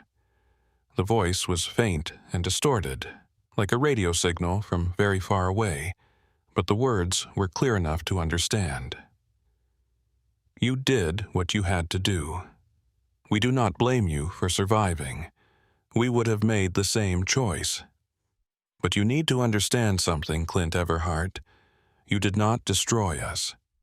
You changed us, freed us from the loop, but bound us to this moment. And that binding has given us something we never had before. Time to think. Time to understand what happened to us. Time to accept our deaths and what came after. Nadine's voice joined Elwood's, another faint signal reaching across the gap between life and death. We have had 6 months to process what you did. 6 months frozen in this instant to examine our lives and our deaths and the choices that led us here. And we have reached certain conclusions. We were not innocent victims of a flawed system. We were complicit in the failures that killed us. I ignored warning signs about the Foundation because I wanted to prove I could design a bridge that would last. Elwood ignored maintenance issues because he was tired and ready to retire and did not want to deal with more paperwork. The boy, whose name was Thomas, by the way, Thomas Merrick, he saw cracks in the support beams but said nothing because he did not want to seem like he was questioning his supervisors. We all made choices that contributed to our deaths, and the loop was forcing us to confront those choices over and over without understanding them. You freed us from that cycle, and in the stillness you created, we finally understood our own culpability. So do not carry guilt for destroying us. We were already destroyed. You just gave us the chance to accept it. The young man, Thomas Merrick, finally had a name after 37 years of anonymity, spoke last. His voice was stronger than the others, younger, less weathered by decades of ghostly existence. I have been nobody for so long that I forgot I was ever somebody. But being frozen gave me back my name, my identity, my memory of who I was before I became just another unnamed victim. Thomas Merrick, 19 years old, from a town called Drury that does not exist anymore. I died before I had a chance to become anything, before I could make my mark on the world. But at least now I know who I was, and that is more than I had when I was cycling through the loop. So thank you, Clint Everhart, for giving me back my name even if the price was eternal stillness. I felt tears running down my face, grief and relief mixing in equal measure. They did not hate me for what I had done. They understood the impossible choice I had faced and the consequences of the decision I had made. But that understanding did not make the situation any less tragic, did not change the fact that 3 people were frozen forever in a moment of death while I got to walk away and continue living. I asked them what would happen when the demolition crew finished breaking up the bridge foundation, when the concrete piers were reduced to rubble and hauled away. Elwood answered, his psychic voice fading even as he spoke. We will scatter, dissipate. Whatever energy has been holding us to this place will lose its anchor, and we will drift apart into whatever comes next. It might be oblivion. It might be transition to some other state. We do not know, and we are not afraid of finding out. We have been dead for 37 years. Whatever comes next cannot be worse than what we have already experienced. But there is something you can do for us before we scatter, something more important than apologies or guilt. You can tell our story, the true story, not the sanitized version in the accident reports. You can tell people that Nadine Crowhurst was a brilliant engineer whose work was undermined by cost-cutting, that Elwood Trent was a dedicated mechanic who made mistakes because he was human and tired, that Thomas Merrick was a real person with a real name who deserved to be remembered. You can make sure that when they demolish this bridge foundation, someone knows what really happened here and why 3 people died trying to prevent a tragedy they saw coming, but could not stop. I promised them I would tell their story, that I would write it down and share it with anyone who would listen. I told them about the research I had done, the newspaper articles I had found, the official reports that blamed them for failures that were not entirely their own. I promised that I would correct the record, that I would make sure Thomas Merrick's name was added to the memorial that marked the site of the collapse, that I would fight to have the bridge designated as a historic site, even if it no longer physically existed. They listened in their frozen stillness, and I could feel their gratitude reaching across the barrier between life and death, a warmth that cut through the oppressive cold of the creek bed. Nadine spoke again, her voice fading to barely a whisper. "The demolition crew will be back tomorrow morning. They left because they felt us here, felt the wrongness of this place, and their equipment started malfunctioning in ways that frightened them. But they will return with priests or shamans or whatever they think will protect them from ghosts, and they will finish breaking up the foundation. When they do, we will scatter, and this conversation will be the last communication between our world and yours. So listen carefully to what I am about to tell you, because it is the most important thing you need to understand. The road holds memory. Every road, not just County Road M, not just places where tragedies happened. Every mile of pavement and gravel and dirt remembers the vehicles that traveled it, and the people who built it, and the events that occurred along its length. Most of that memory is inert, inactive, unable to manifest in ways the living can perceive. But sometimes, when conditions are right, the memory becomes strong enough to create what you experienced at Blackwater Bridge. A moment pulled out of time, a place where past and present overlap, a threshold between worlds. You will encounter other places like this in your years on the road. Other bridges that should not exist. Other people who should not be there. Other moments when reality becomes thin enough to see through. When that happens, remember what you learned here. Remember that the ghosts you meet are not monsters or demons, but people who died with unfinished business, people who need someone living to bear witness to their stories. Help them if you can. Listen to them always, and do not judge them too harshly for the choices they made, because you cannot know what pressures they were under or what limitations they faced. Be kind to the dead, Clint Everhart, and maybe, when your own time comes, someone will be kind to your ghost as well. The three figures began to fade then, their translucent forms becoming even more insubstantial, their psychic voices dropping to levels I could barely perceive. Elwood spoke one final time, his words coming from very far away, already halfway to wherever he was going. Drive carefully. Stop when others need help. Remember that everyone you meet on the road is carrying burdens you cannot see, and do not mourn us, Clint Everhart. We are finally free. Then they were gone completely, leaving me alone in the creek bed with the broken pier and the autumn sunlight and the knowledge that I had been given a gift I did not deserve. Three ghosts who had every reason to hate me for destroying them had instead given me forgiveness and understanding and a commission to tell their story. I climbed back up to the road and stood next to the excavator, looking down at the place where Blackwater Bridge had stood, and I made a silent promise to honor their request. I drove back to Springfield and spent a week writing down everything that had happened, from the moment I got stuck in the flooded section of County Road M to the final conversation with Elwood and Nadine and Thomas in the creek bed. I documented the truth about the bridge collapse, about the cost-cutting and corner-cutting that had caused it, about 3 people who had died trying to prevent a tragedy they saw coming. I sent copies to the County Road Department and the State Historical Society and several local newspapers, along with a request that Thomas Merrick's name be added to any memorial at the site. Some of my letters were ignored.